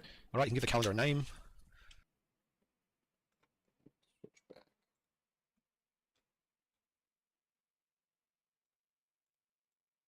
All right, then it starts to flow through the process of how.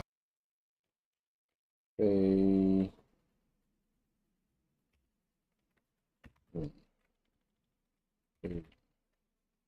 I spelled Faerun.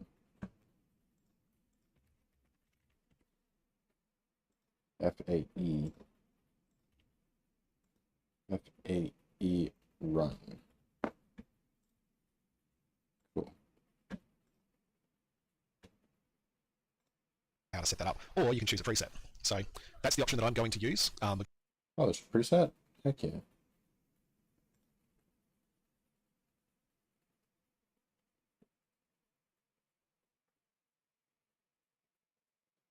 There we go.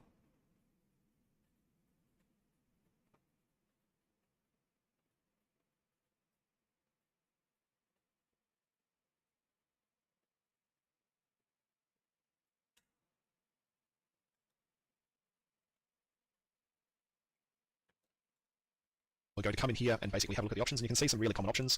Instantly, my eyes come down here. This is the Forgotten Realms universe that I'm interested in. There's Pathfinder, there's Barovia, there's Critical Role, there's Warhammer. Like, there's some really common options. There's Greyhawk that people are going to be looking for. So come in here and select the one that you're after. I'm after the Calendar of Harpos, so I can click that, and you can see it automatically defaults here to all of the options that you're after. Out of the box, you can see that it's got the moon cycles, so that can provide some interesting elements. You can see the calendars start to run through here. You can see that there's already events that have been added to some of the days. All right, so it's a really nice setup. There's lots of options in here as well.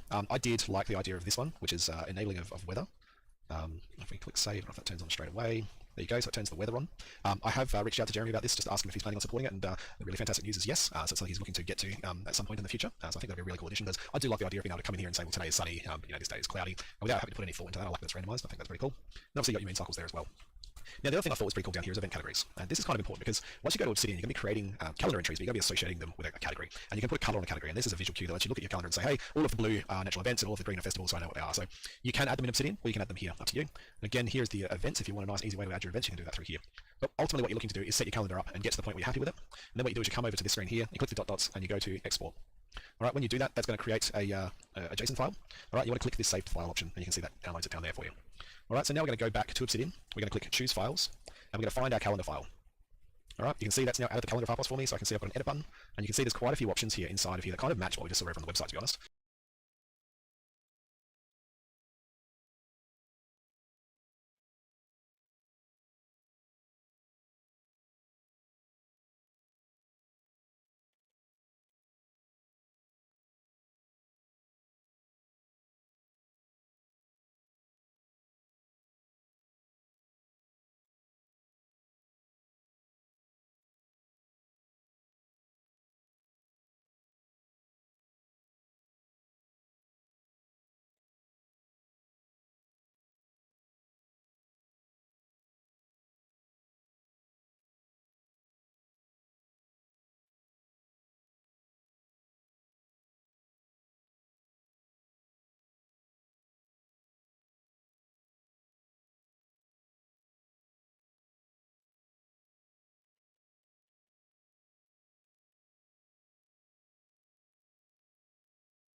Okay, 1492. Daily Reckoning. We played through every season, technically. It would be the following year. 1493 would be the year. And I haven't decided.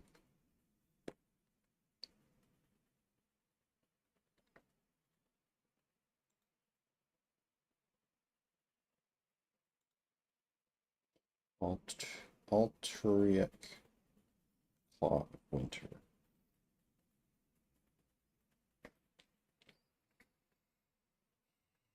Um,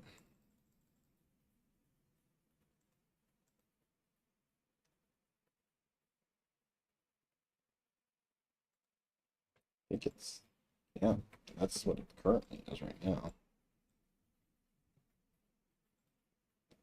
All right, let me.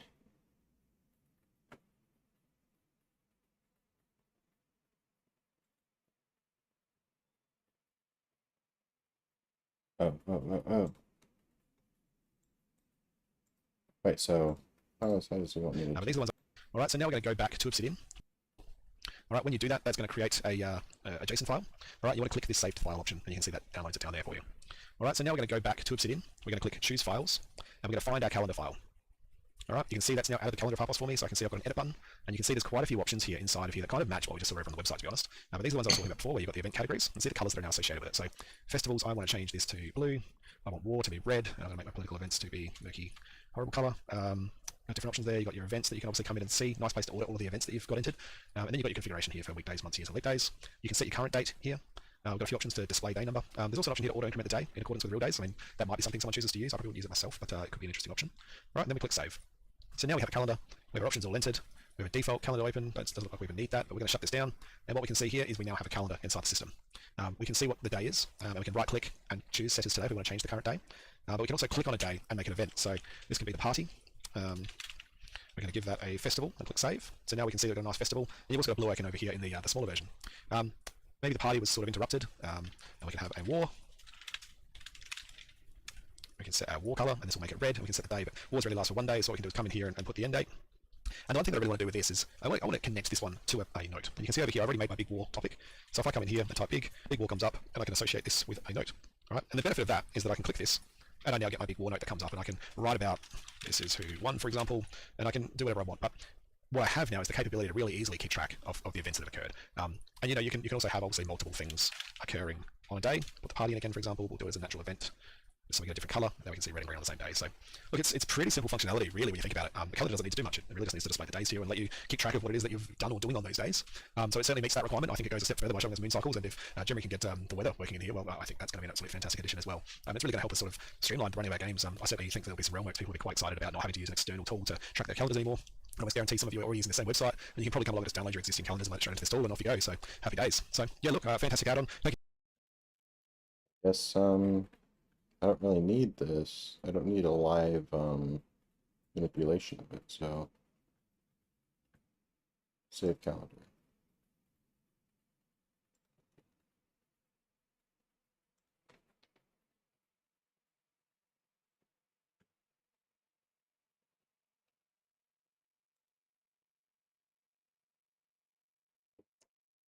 Uh,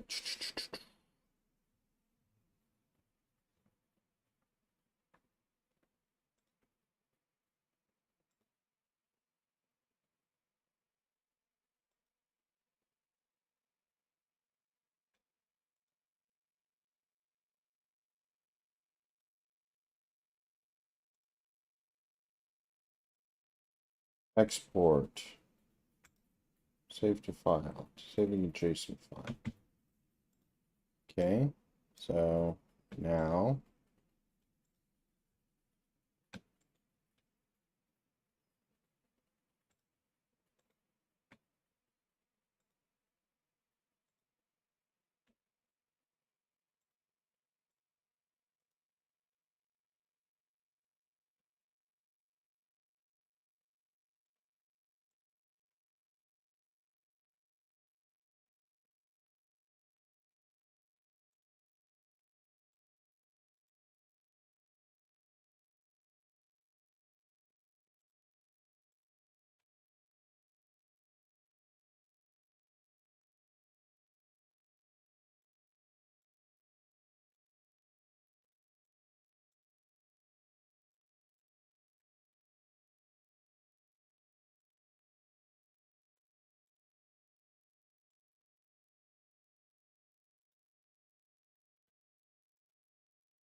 Thank you, Jeremy, once again. All right, so now we're going to go back to Obsidian. We're going to click Choose File. Now, I've already got an account here, but you may need to register and log in. And then the first, so it's a really nice setup. There's lots of options in here as well. I did like the idea of this one, which is enabling of weather. If we click save, I don't know if that turns on straight away. There you go, so it turns the weather on. I have reached out to Jeremy about this, just asking if he's planning on supporting it, and the really fantastic news is yes. So it's something he's looking to get to at some point in the future. So I think that'll be a really cool addition, because I do like the idea of being able to come in here and say, well, today is sunny, but this day is cloudy, and without having to put any thought into that. I like that it's randomized. I think that's pretty cool. And obviously you got your moon cycles there as well. Now, the other thing I thought was pretty cool down here is event categories. And this is kind of important, because once you go to Obsidian, you're going to be creating calendar entries, but you're going to be associating them with a category. And you can put a color on a category. And this is a visual cue that lets you look at your calendar and say, hey, all of the blue are natural events and all of the green are festivals, so I know what they are. So you can add them in Obsidian, or you can add them here, up to you. And again, here's the events. If you want a nice, easy way to add your events, you can do that through here. But ultimately, what you're looking to do is set your calendar up and get to the point where you're happy with it. And then what you do is you come over to this screen here, you click the dot dots, and you go to export. All right, when you do that, that's going to create a JSON file. All right, you want to click this save to file option, and you can see that downloads it down there. Oh, interesting. So that wasn't really like everything that I wanted.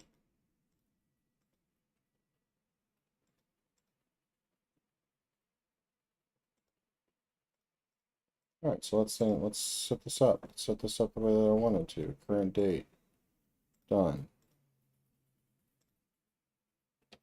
Clock. Real time advancement. No.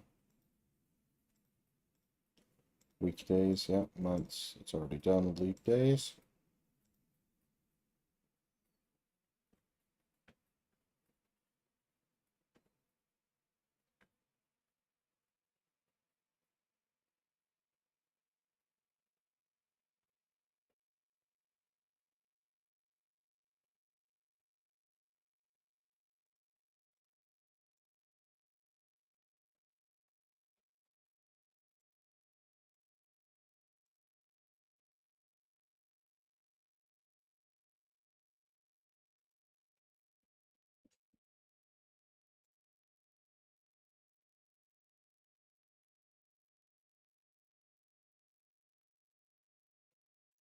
Yeah. What are we gonna?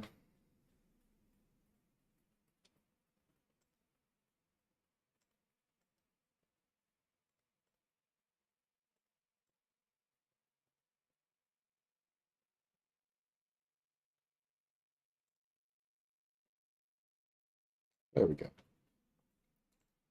Locations, cycles, event categories.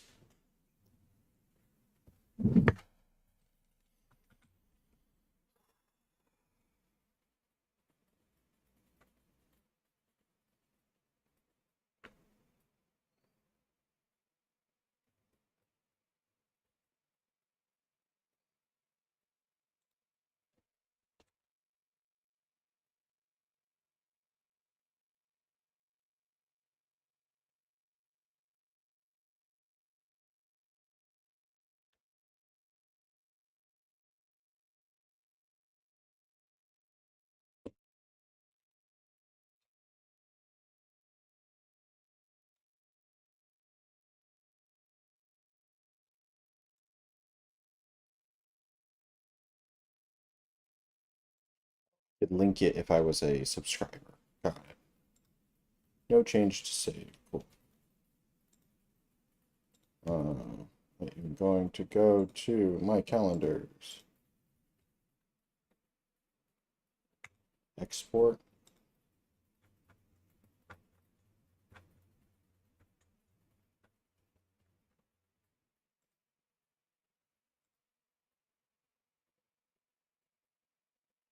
Save.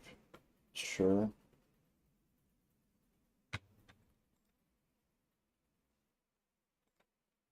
Delete.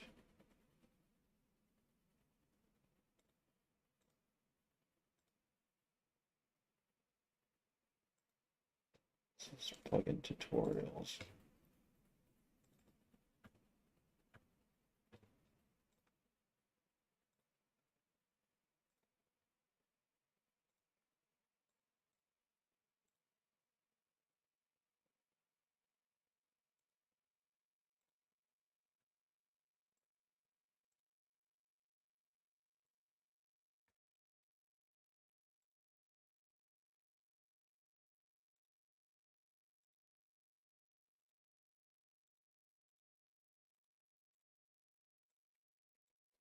Cool.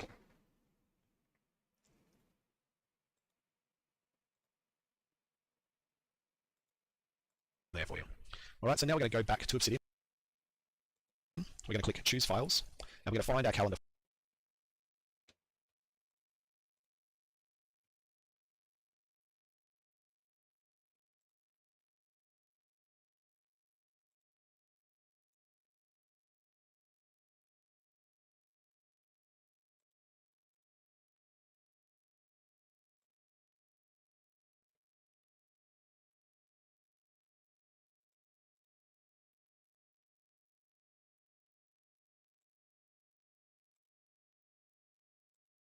All right, so now we're going to go back to Obsidian. We're going to click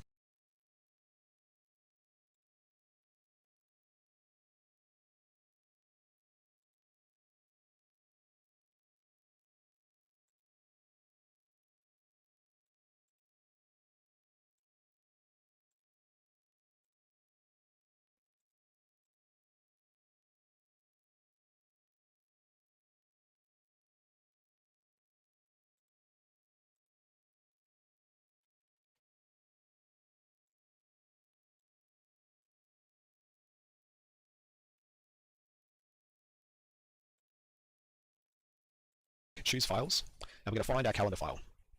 All right, you can see that's now added the calendar purpose for me, so I can see I've got an edit button, and you can see there's quite a few options here inside of here that kind of match what we just saw over on the website, to be honest. But these are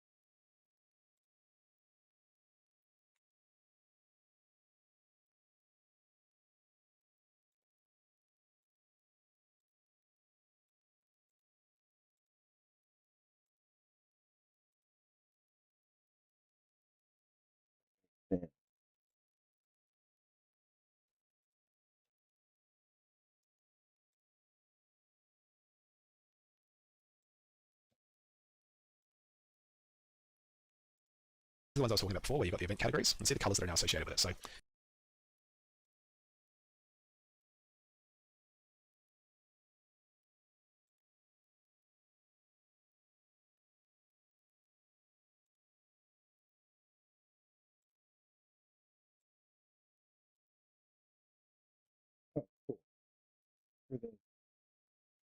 Need it. All I need is to add a calendar through here.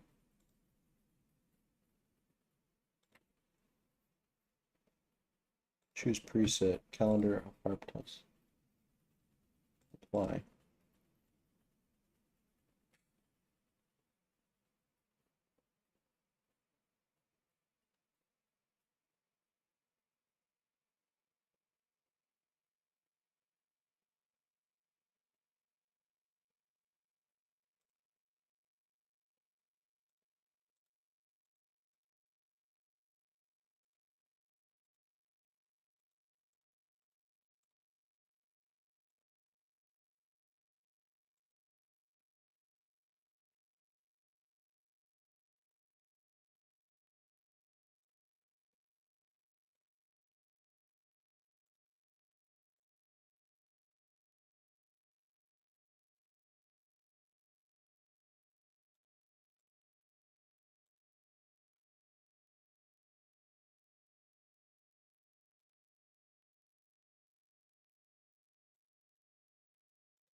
Where is this being stored?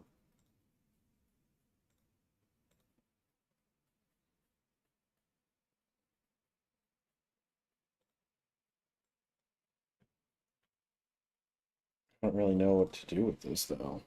How do I utilize this? Is more of what I'm looking at. Festivals, I want to change this to blue. I want war to be red, and I'm going to make my political events to be murky, horrible colour. Got different options there. You've got your events that you can obviously come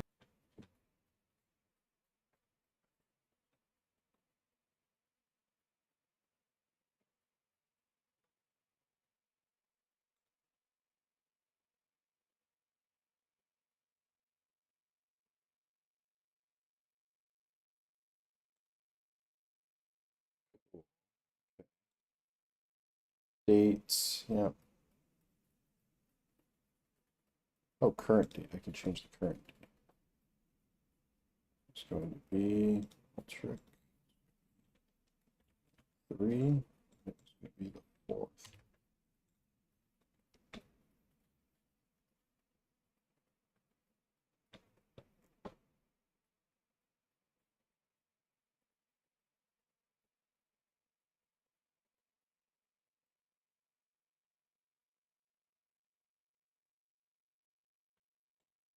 come in and see. Nice place to audit all of the events that you've got entered. And then you've got your configuration here for weekdays, months, years, or leap days. You can set your current date here.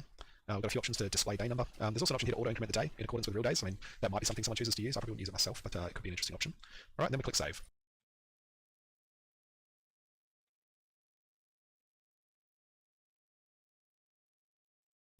So now we have a calendar. We have our options all entered. We have a default calendar open. Doesn't look like we even need that, but we're going to shut this down. And what we can see here is we now have a calendar inside the system. We can see what the day is, and we can right click and choose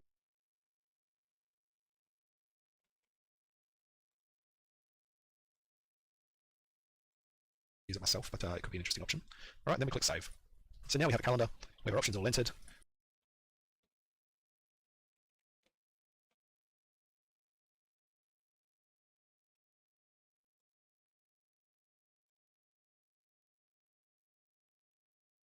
We have a default calendar open. Doesn't look like we even need that, but we're going to shut this down. And what we can see here is we now have a calendar inside the system. We can see what the day is, and we can right click and choose set as today if we want to change the current day.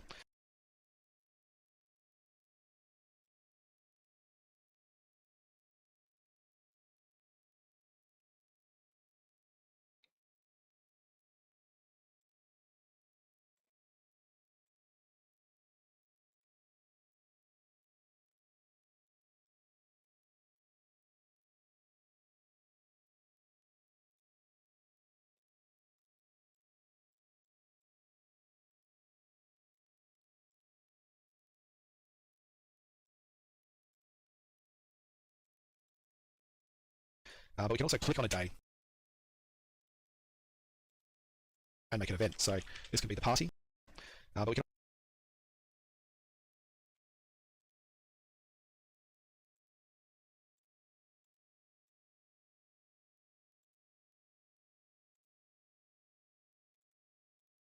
set as today if we want to change the current day.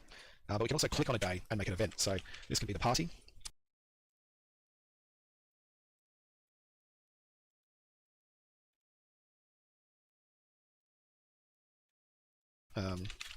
We're going to give that a festival and click save. So now we can see we've got a nice festival. And you've also got a blue icon over here in the smaller version. Maybe the party was sort of interrupted. And we can have a war. We can set our war color, and this will make it red. We can set the day, but wars really last for 1 day, so what we can do is come in here and put the end date. And the one thing that I really want to do with this is I want to connect this one to a note. And you can see over here I've already made my big war topic. So if I come in here and type big war comes up, and I can associate this with a note. All right. And the benefit of that is that I can click this, and I now get my big war note that comes up, and I can write about this is who won, for example, and I can do whatever I want. But what I have now is the capability to really easily keep track of the events that have occurred. And you know, you can also have obviously multiple things occurring on a day. Put the party in again, for example, we'll do it as a natural event. So we get a different color. Now we can see red and green on the same day. So look, it's pretty simple functionality, really, when you think about it. The calendar doesn't need to do much. It really just needs to display the days to you and let you keep track of what it is that you've done or doing on those days.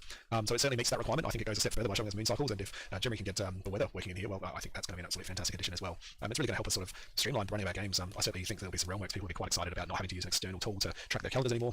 I almost guarantee some of you are already using the same website, and you can probably come along and just download your existing calendars and let it straight into this tool, and off you go. So happy days. So yeah, look, fantastic add-on. Thank you, Jeremy, once again. If anyone would like to say thanks to Jeremy, he does have an option in. Yes, I have calendars now. That is useful. That is useful. I will be using this. I will be using this to like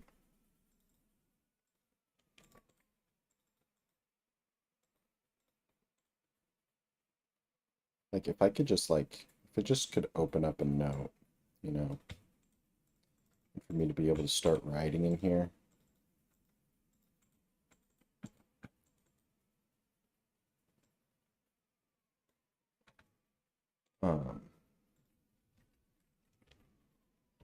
Session 1.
Getting complicated.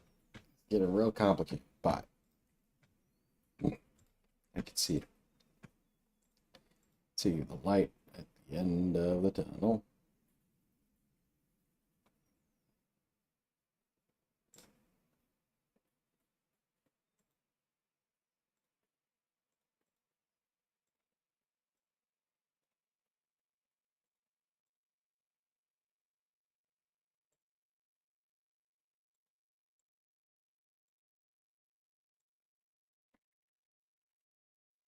A plugin that makes tracking dates a lot easier. It is embedded into the Obsidian.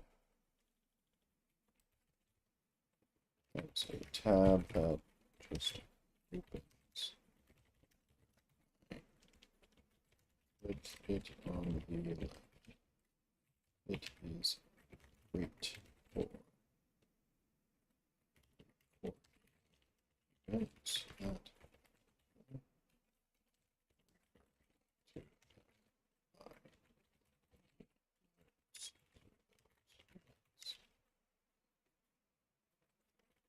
so let's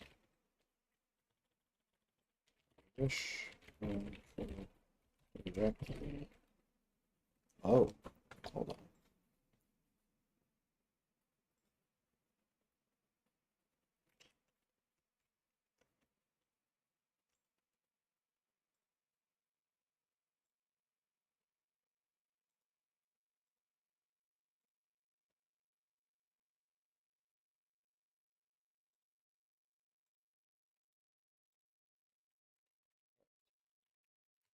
The name of the into the date. So it can be quick view of what has happened.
I'm good on that.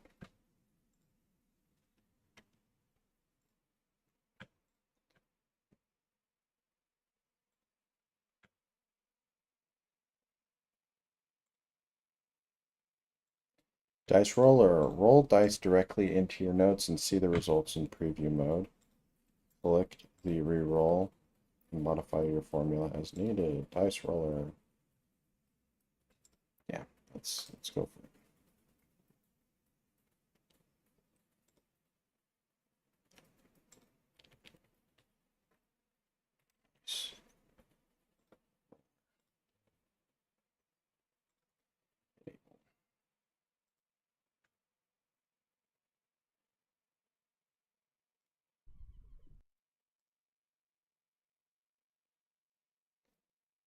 YouTube is blocked.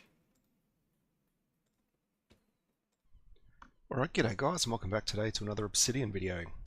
Today we're going to be looking at another plugin by Jeremy Valentine. If you haven't heard of that name yet, Alright, g'day guys, and welcome back today to another Obsidian video. Today we're going to be looking at another plugin by Jeremy Valentine. If you haven't heard of that name yet, you really should get used to it because he is the guy doing all of the community development for the tabletop RPG space within Obsidian, and his plugins really turn this application into the most amazing DM tool. It's fantastic, so huge thank you to Jeremy. Let's jump in and let's have a look at one of his plugins though. It's called Dice Roller, and basically it enables the rolling of dice within Obsidian. This is going to be the first video in a number of videos about Jeremy's plugins, and I'm doing Dice Roller first. You're going to see some plugin functionality potentially that we haven't covered yet, but Dice Roller is sort of like a prerequisite for some of his plugins to follow. So with that said, let's jump in and have a look. Alright, so in front of me you can see we've got the Demo Vault 2 open. You can see I've just got some dice rolling things on the screen here. You can see I've got a bit of a 5th edition stat block. We'll talk about that in a future video. But you can see there's lots of dice icons everywhere. Over here, we've got a tab for Dice Roller. So as you can see, I've already got this plugin installed. So before we go too much further, let's show you where it comes from. Come down here to Settings, go to Community Plugins, click Browse, and you want to do a search for Dice Roller. Just type Dice, and you can see here that we've got Dice Vault Roller by Jeremy Valentine. This is a pretty extensive plugin, guys, and I don't use probably 5% of it. But if you go down here and have a look, you can see there's a really extensive README file with all sorts of different options that you can play with. So for people playing Fate, there's the Fudge dice. For people playing Fantasy Age, there's Stunt dice. There's all sorts of dice modifiers. So, you know, if you want to keep the highest or drop the lowest or explode your dice or re-roll your dice. You can see he's got examples here of how to do all of this as well. And of course, you know, as with any plugin, spend some time here in the README file, because once you come into here in the README file and have a poke around, you'll be able to tell that, you know, there's lots of really good examples in here that you better steal and just modify for your own examples. So, yeah, and it's extensive. It keeps going and going and going. So that's what I would recommend you spend some time with, guys. Once you've installed this, sit down and have a read. With that said, though, once it's installed, obviously you need to enable it. Same process with all plugins. But then once you're there, you can obviously come in here and have a look at the settings. And some of these are quite interesting. There is a way to actually globally save your results. I haven't played with that yet. I don't tend to really need to go back and check my dice rolls, but I roll real dice at the table, I'll be completely honest. But I'm starting to use this for certain things like lookup tables and stuff. It's really just quite quick. But what I do like down here is display graphics for dice view rolls. You want to enable this because I think that starts disabled. And then the dice base color. So if you want to customize the color of your dice, then this is where you can do that. You can customize the text as well. All right, and if you want to have some formulas that you can save, you can do that down here. But yeah, once you've got that enabled, what it does is it turns this dice roller tab here on. All right, so bring this open. You can come in here and you can basically type what you want. So you can see I've got a saved formula here, so I can click roll and it rolls the dice. Now that graphical dice rolling that I showed you in the settings, that's what that just enabled. Alternatively, if you don't use that, it just rolls down here. But you know, why wouldn't you want to be able to do this? Why wouldn't you? Oh yeah, there we go. So 100 d20 all rolling at the same time on your screen. Why wouldn't you want to do that? Possibly because it's it's actually going to break it. I don't think they can actually physically finish the roll because they're getting in the way of each other. Oh, sorry, Jeremy, I broke it. Can we clear it? I don't think we can. Oh, there we go. All right, so maybe don't roll 100 d20. Oh, let's try 20. That should work a lot quicker. There you go, a lot quicker. Anyway, obviously that's a little bit of fun. Just you know.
Interesting.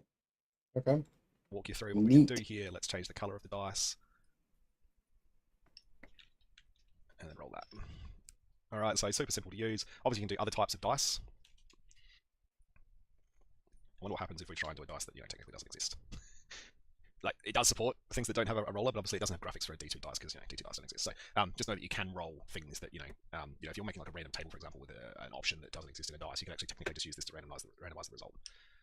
So up here we can see all of the different dice that do exist, and obviously you can just click these and you can come through and put them through. You can have multiple dice connected together. You can do plus bonuses. All right, so it's really quite easy to use. We're going to roll with advantage. 19. How did that work? I think I have to do this. There we go. So that should take the 19. We're not meant to look at that's working, but you get the idea. Super simple. There's really not much to it. Now, if you go and have a look at the examples, there is some more complex formulas that you can get into. All right, all sorts of funky stuff. So if you've got some really big examples, I'm sure you can come up with something out there. All right, that's all well and good in here. It's if you're rolling dice digitally at the table, this is a pretty easy way to do it. But where I'm using it majorly is over here in sort of like the actual text. So for example, if I go into edit mode, you can see here, dice 1d20. What that does is that creates a dice icon, and from there you can see you can roll your d20. Now, where this sort of comes in, and I'll just grab an example. What have we been doing? Let's have a look at this one here. If you've got a table, for example, then you can embed your dice rolls in the table. Alright, so you can see here, up in the top, what I've done is, in the actual heading of the table, I put dice D12. Alright, so the D12 is required to roll on this random table. And then you can actually click up here. Alright, and that lets you very quickly roll the results of your table. I love that you can do that. If you're using the initiative tracker plugin, which again will be covered in a future video, you can also do stuff like this. We can go main counter line, which is just that text there. Instead of saying how many bully wogs are actually in this fight, I can just type 1d3, and now I can roll how many are actually in the fight, and then when I click start fight, it actually takes that result and creates the combat using that as well. So again, very, very handy functionality there. Now, there are other things you can do as well. So let's show you this. Table name, I'm just going to give it a generic table name. So what I've done is I've done a little arrow that points up there, and then table name, which is just giving this table a table name. It just has to be something unique. And then what we want to do... I'm thinking of how our players are going to handle rolls for their stats. And I'm thinking this time around, I watched a video that was pretty on point to describe needing a dump stat. And typically I take the standard array. Typically I require that. And just so that like everyone's in the same battlefield, same playing field, as well as they can spread out like, all right, you're playing to the strengths of the class that you've chosen. But a dump stat. A dump stat's going to be interesting. And that's where you have something, instead of being an 8, it's a 6. That's going to be pretty devastating for some stats. But it's also going to create a little bit more of just like all right, we need to play to our strengths and we need to cover our weaknesses. So I was thinking, but I still like the idea of just rolling for stats as well. So I think I will allow a standard array or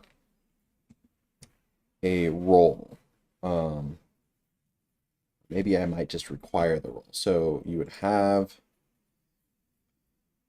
a standard array of, hey, let me use Excalidraw. There we go. So you would always have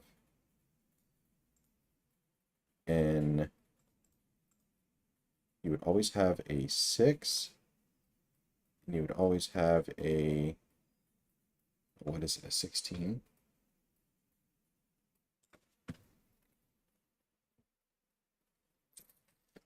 I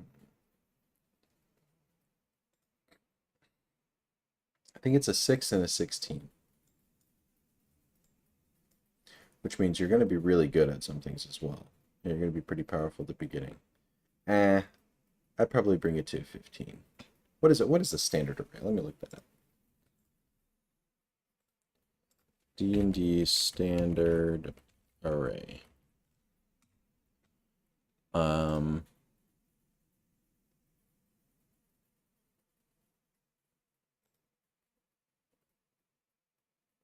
Okay, 6 of predetermined numbers, 15, 14, 13, 12, 10, and 8.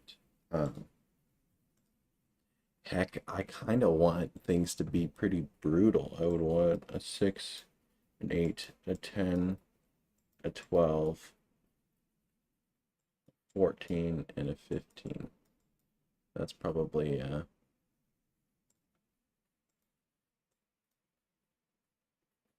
it's probably what I could see myself doing.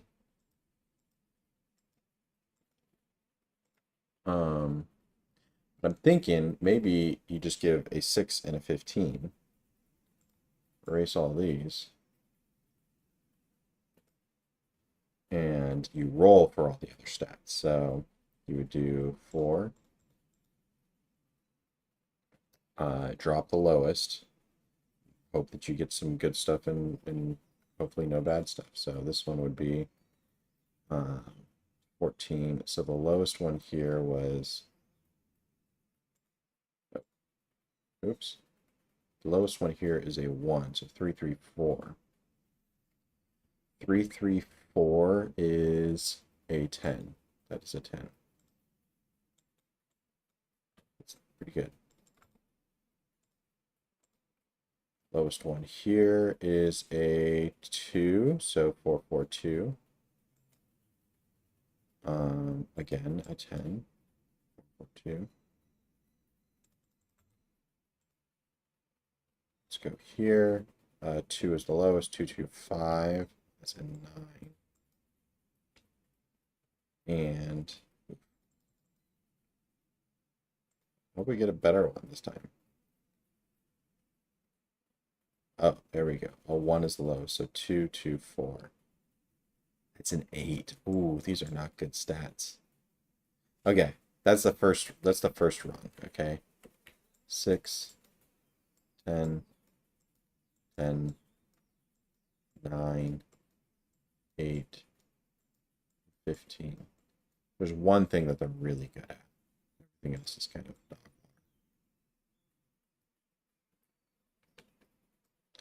water. Now let's go ahead and try this again. 6 to 15. 1, 2, 3, 4. All right. Lowest is a 2. Oh, 4, 6, 2. That's a 12. Nice.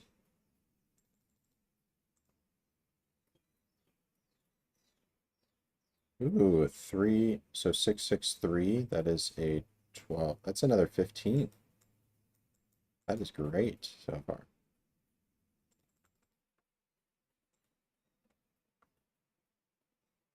Okay, 2 is the lowest. 4, 2, 5. So that's 11. And then what the last one could be? These are decent stats. Okay, 1's going to be dropped. There we go. We got an 8. So 2 highs and 1 low. So I may even just allow them like, hey, there's going to be a standard amount that you could take. You can take a 6, 8, 10, 12, and a 15. Oh.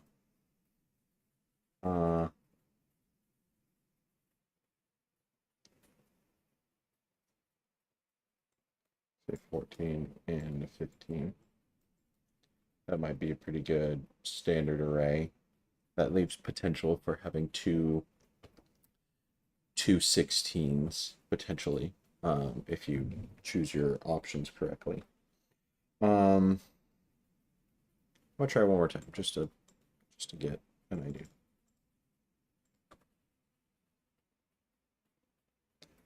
Two is the lowest. 5, 9. So that's a 14. That's crazy.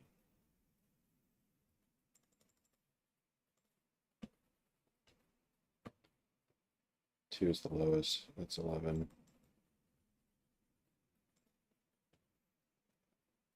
2 is the lowest. 9, 12.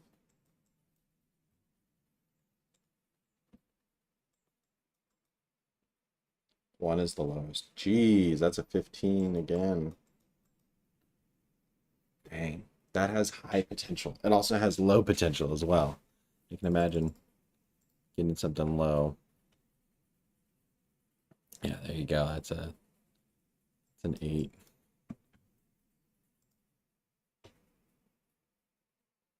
Lowest is 2, so 10.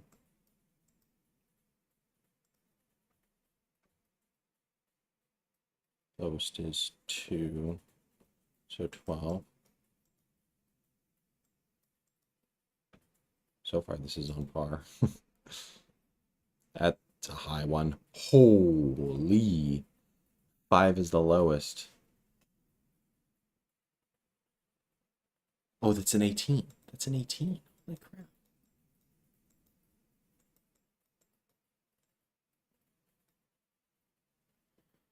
Um, hmm. I think I might have them roll for their stats tonight. Not tonight, but anyways. These are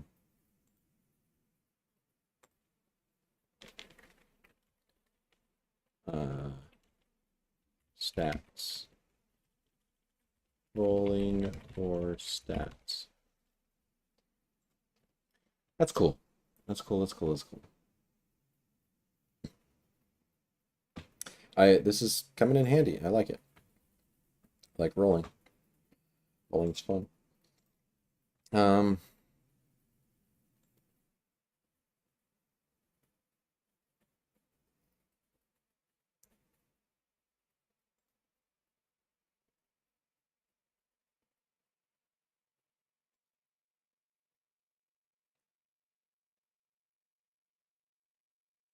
Dice roller is great. Oh, did I not finish it? I did finish it. So I've got all sorts of plugins for this on the other side. I'm just going to bring this text in here. And what we're doing is we're going to change, we're going to type here. So it's the little, I don't know what it's called, it's next to the one, little comma symbol, dice, semicolon, then obviously brackets. And then here we need to put the name of the table, the note that we're doing. So my note is called roll dice. And then down here, I need to replicate the table name. So if we do table name down here, I need to replicate that up here. And what that now allows me to do is I can come up here and roll on this. All right, and you can see that that allows me to embed this table. Now, what's cool about that is I can take this text, I can have a new note and paste this text. And now I'm pulling that table and the rolled results from that table inside of this note from over here. So technically, there's no reason that I couldn't actually have all my tables in a note somewhere else and just be referencing it with that sort of line there. So there's all sorts of ideas that you could use there, right? So say you had a topic for a shop and that shop had items that could be placed for sale. I'm sure you could basically have a dice line that enables you to pull items from that and randomly show what's for sale. You might even have like a random NPC generator, and I've seen some people working on some cool stuff in this regards with multiple rollers and things like that. Then this is the sort of thing where you could basically have all your tables in one note for that NPC generation, but then you're actually calling it from another note as well. Now, as with anything, what I recommend you do here is use your templates. I don't know. Oh yeah, I have got it here. So you can see I've actually got a template called insert rollable table. All right, and when I use that, that just dumps this entire section of code into my notes. All right, just so that I don't need to remember how to do this. I'm terrible at remembering how to code, guys. Like I just come in here and say, yep, all right, no problems. This is what I want in my vault or in this note. I'm going to click insert and take it from there. And I do that with all sorts of stuff. Now, the other way that this thing is supported is in the actual TTRPG stat blocks or 5th edition stat blocks. Some of you may have it installed as. We'll cover this in a future video, but again, the dice rolls are here, and the cool thing about that is it does trigger the 3D dice. So really quite handy. So yeah, that's basically Dice Roller. It's Dice Roller. All right. Moving on, fantasy content generator. I am not going to be using that.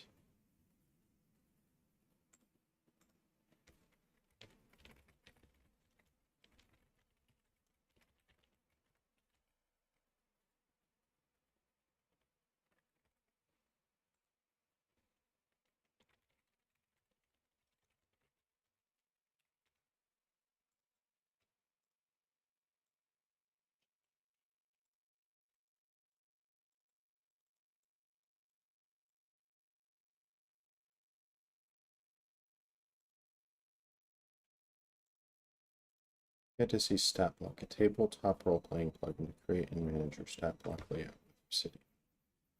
Plugin link is, yep.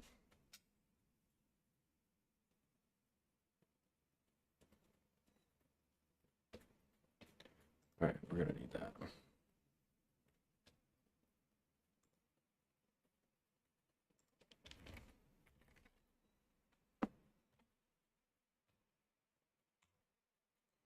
See stat blocks. Oh, so it shows in the way that it's okay.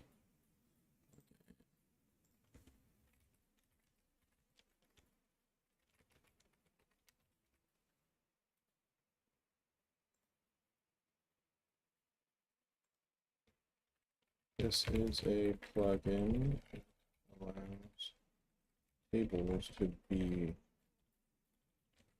formatted similar to how you would read source book.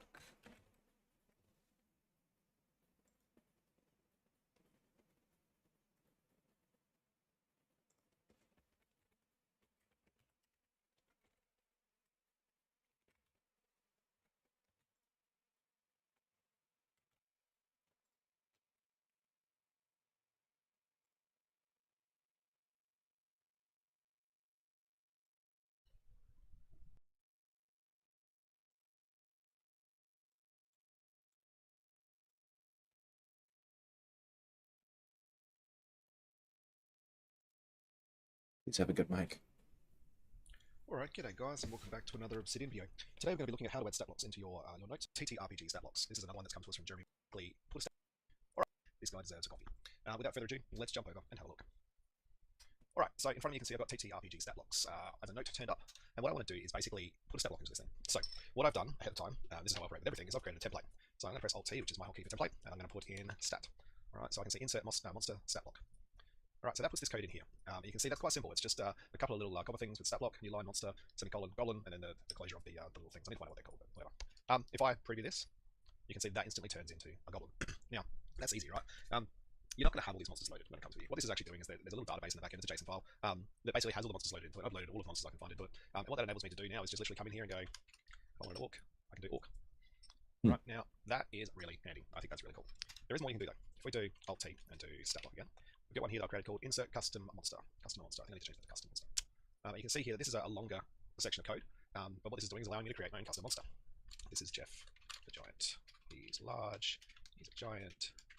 I think we get rid of subtype, alignment. He is chaotic neutral. Alright, if we go back and have a look here, we can see that this is automatically updating. So it's really quite easy for us to really sort of bring in custom monsters and create them ourselves. And you could literally go through here and design whatever you want. There's another cool thing you can do though. Or at least there was. Where did it go? There is a way to add these into your homebrew. Maybe I need to... Oh, over here. So see here, once I've created Jeff the Giant, I can actually go save as homebrew. Alright, let's go to Jeff the Giant. And now when I come down here, I can just do this. I'll get rid of this one. And now we get Jeff the Giant. So obviously I'm not doing this thing out in complete detail, but you get the idea, right? Is we can create custom monsters, we can save them to our homebrew, and then we can reuse them over and over again. If you are entering monsters into this, like say you don't have a data source, then this is a way that you can certainly manually into these into the tool. It would take you forever, so probably not recommended. But with that said, let's jump in and find out some more efficient ways to get data into the tool.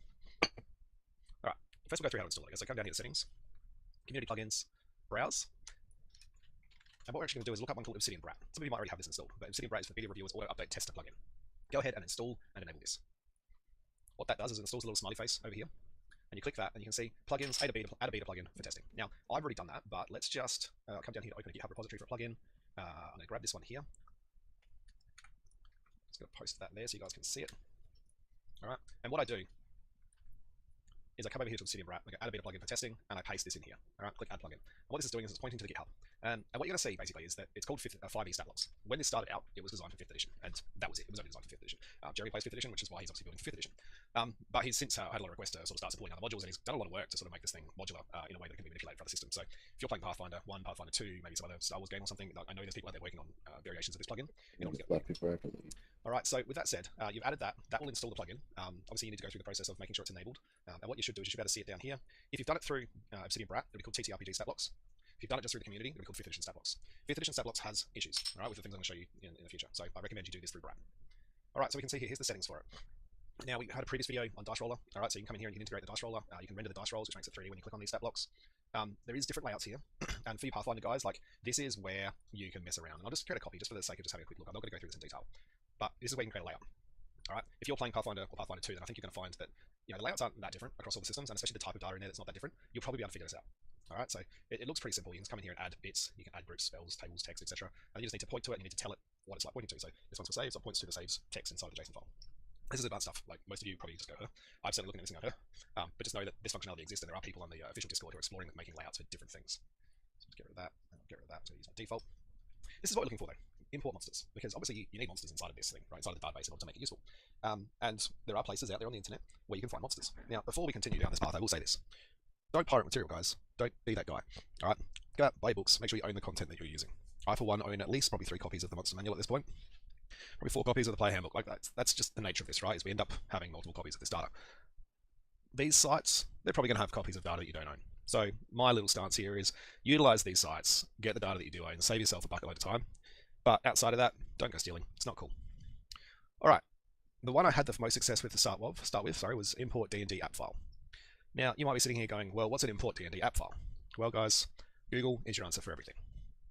If you were to go into Google and type D&D app file, then the first result that comes up here is something called the D&D app file GitHub.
We can load that up. It's awfully confusing for people who don't know what they're doing. GitHub's basically a code repository where people store stuff. If you were to come along to here and go download zip from the code button, that will download that as a zip file. And once you've got that, what you're looking for is the bestiary. All right, you can see here that there's XML files that contain all of these monsters. Again, make sure you own this content. All you do once you've downloaded it and unzipped it is go choose files, all right, and you point to that XML file, and that will automatically import that content.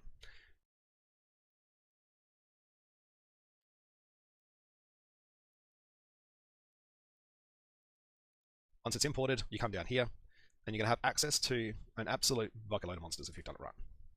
All right, now you can click on these little eyes to see what they look like. You can click the little edit icon to see how they're actually designed. This is the actual text that goes into making these things work. And that is super useful. Obviously, you can bring in a lot of files that way. It supports D&D app file, improved initiative, and CreditDB, and then 5e tools. The one I prefer to use is 5e tools. And yes, I know this is a contentious website, but it's incredibly handy. And frankly, I own the content, so I'm pretty happy to utilize someone else's hard work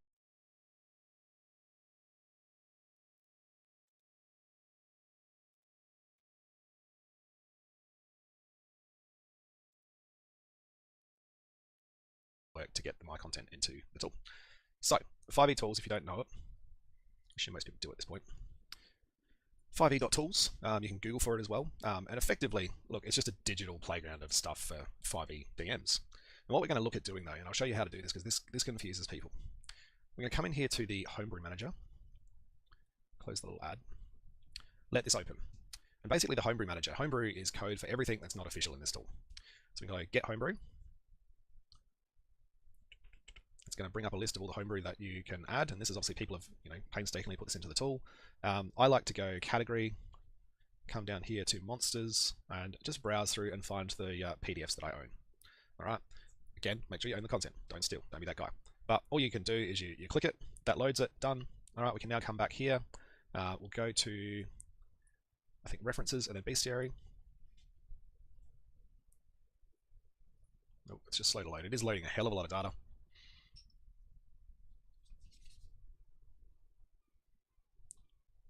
And a hell of a lot of ads. Everyone's got to make their money some way.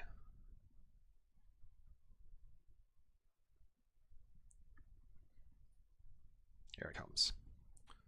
You're probably like, whoa, what's going on here? So let me just reset this. Clear list. All right, so this is probably what it's going to look like the first time you come in. You might have extra content on here, but what we're going to do is we're just going to start by filtering out all the noise. So come up here to the filter button. We're going to go none. That turns off everything. Then I'm going to come in here and find the monster manual, just as a good example. I'm going to click that so it's blue. I'm going to click the little tick here. And what that does is down here, it brings up all the monsters from Monster Manual. What I can do is click here, scroll all the way to the bottom, hold shift and click again. So I select all of them, and then I can right click and go add. That adds them to my active encounter list. Once I'm here, I can click the top one again, go over to the bottom, shift click the bottom one. I can right click and I can go download JSON data. Alright, that downloads that. And now I can go back into 5e Tools. I can go into my settings, I can go down to TTRPG stat blocks, and come in here to import 5e Tools. I can choose file, and I can point to this. Now I'm not going to do it because I've already got these installed, I'll just be overriding things. But that's it. It should basically then pop up and say, import 300 and something monsters, and off you go. Once you've done that, you're going to have your list through here. You can filter on these. Some of the filters are kind of messy, but I think there's also, when you import it now, there's the ability to set a filter option. So you just put like MM for Monster Manual, for example. And then, yeah, once you're there, you just come in here and do your thing. Commoner, boom, stat block. Really simple, really cool and easy to use. There is functionality in here for adding pictures. I got to admit, I haven't actually played with it yet.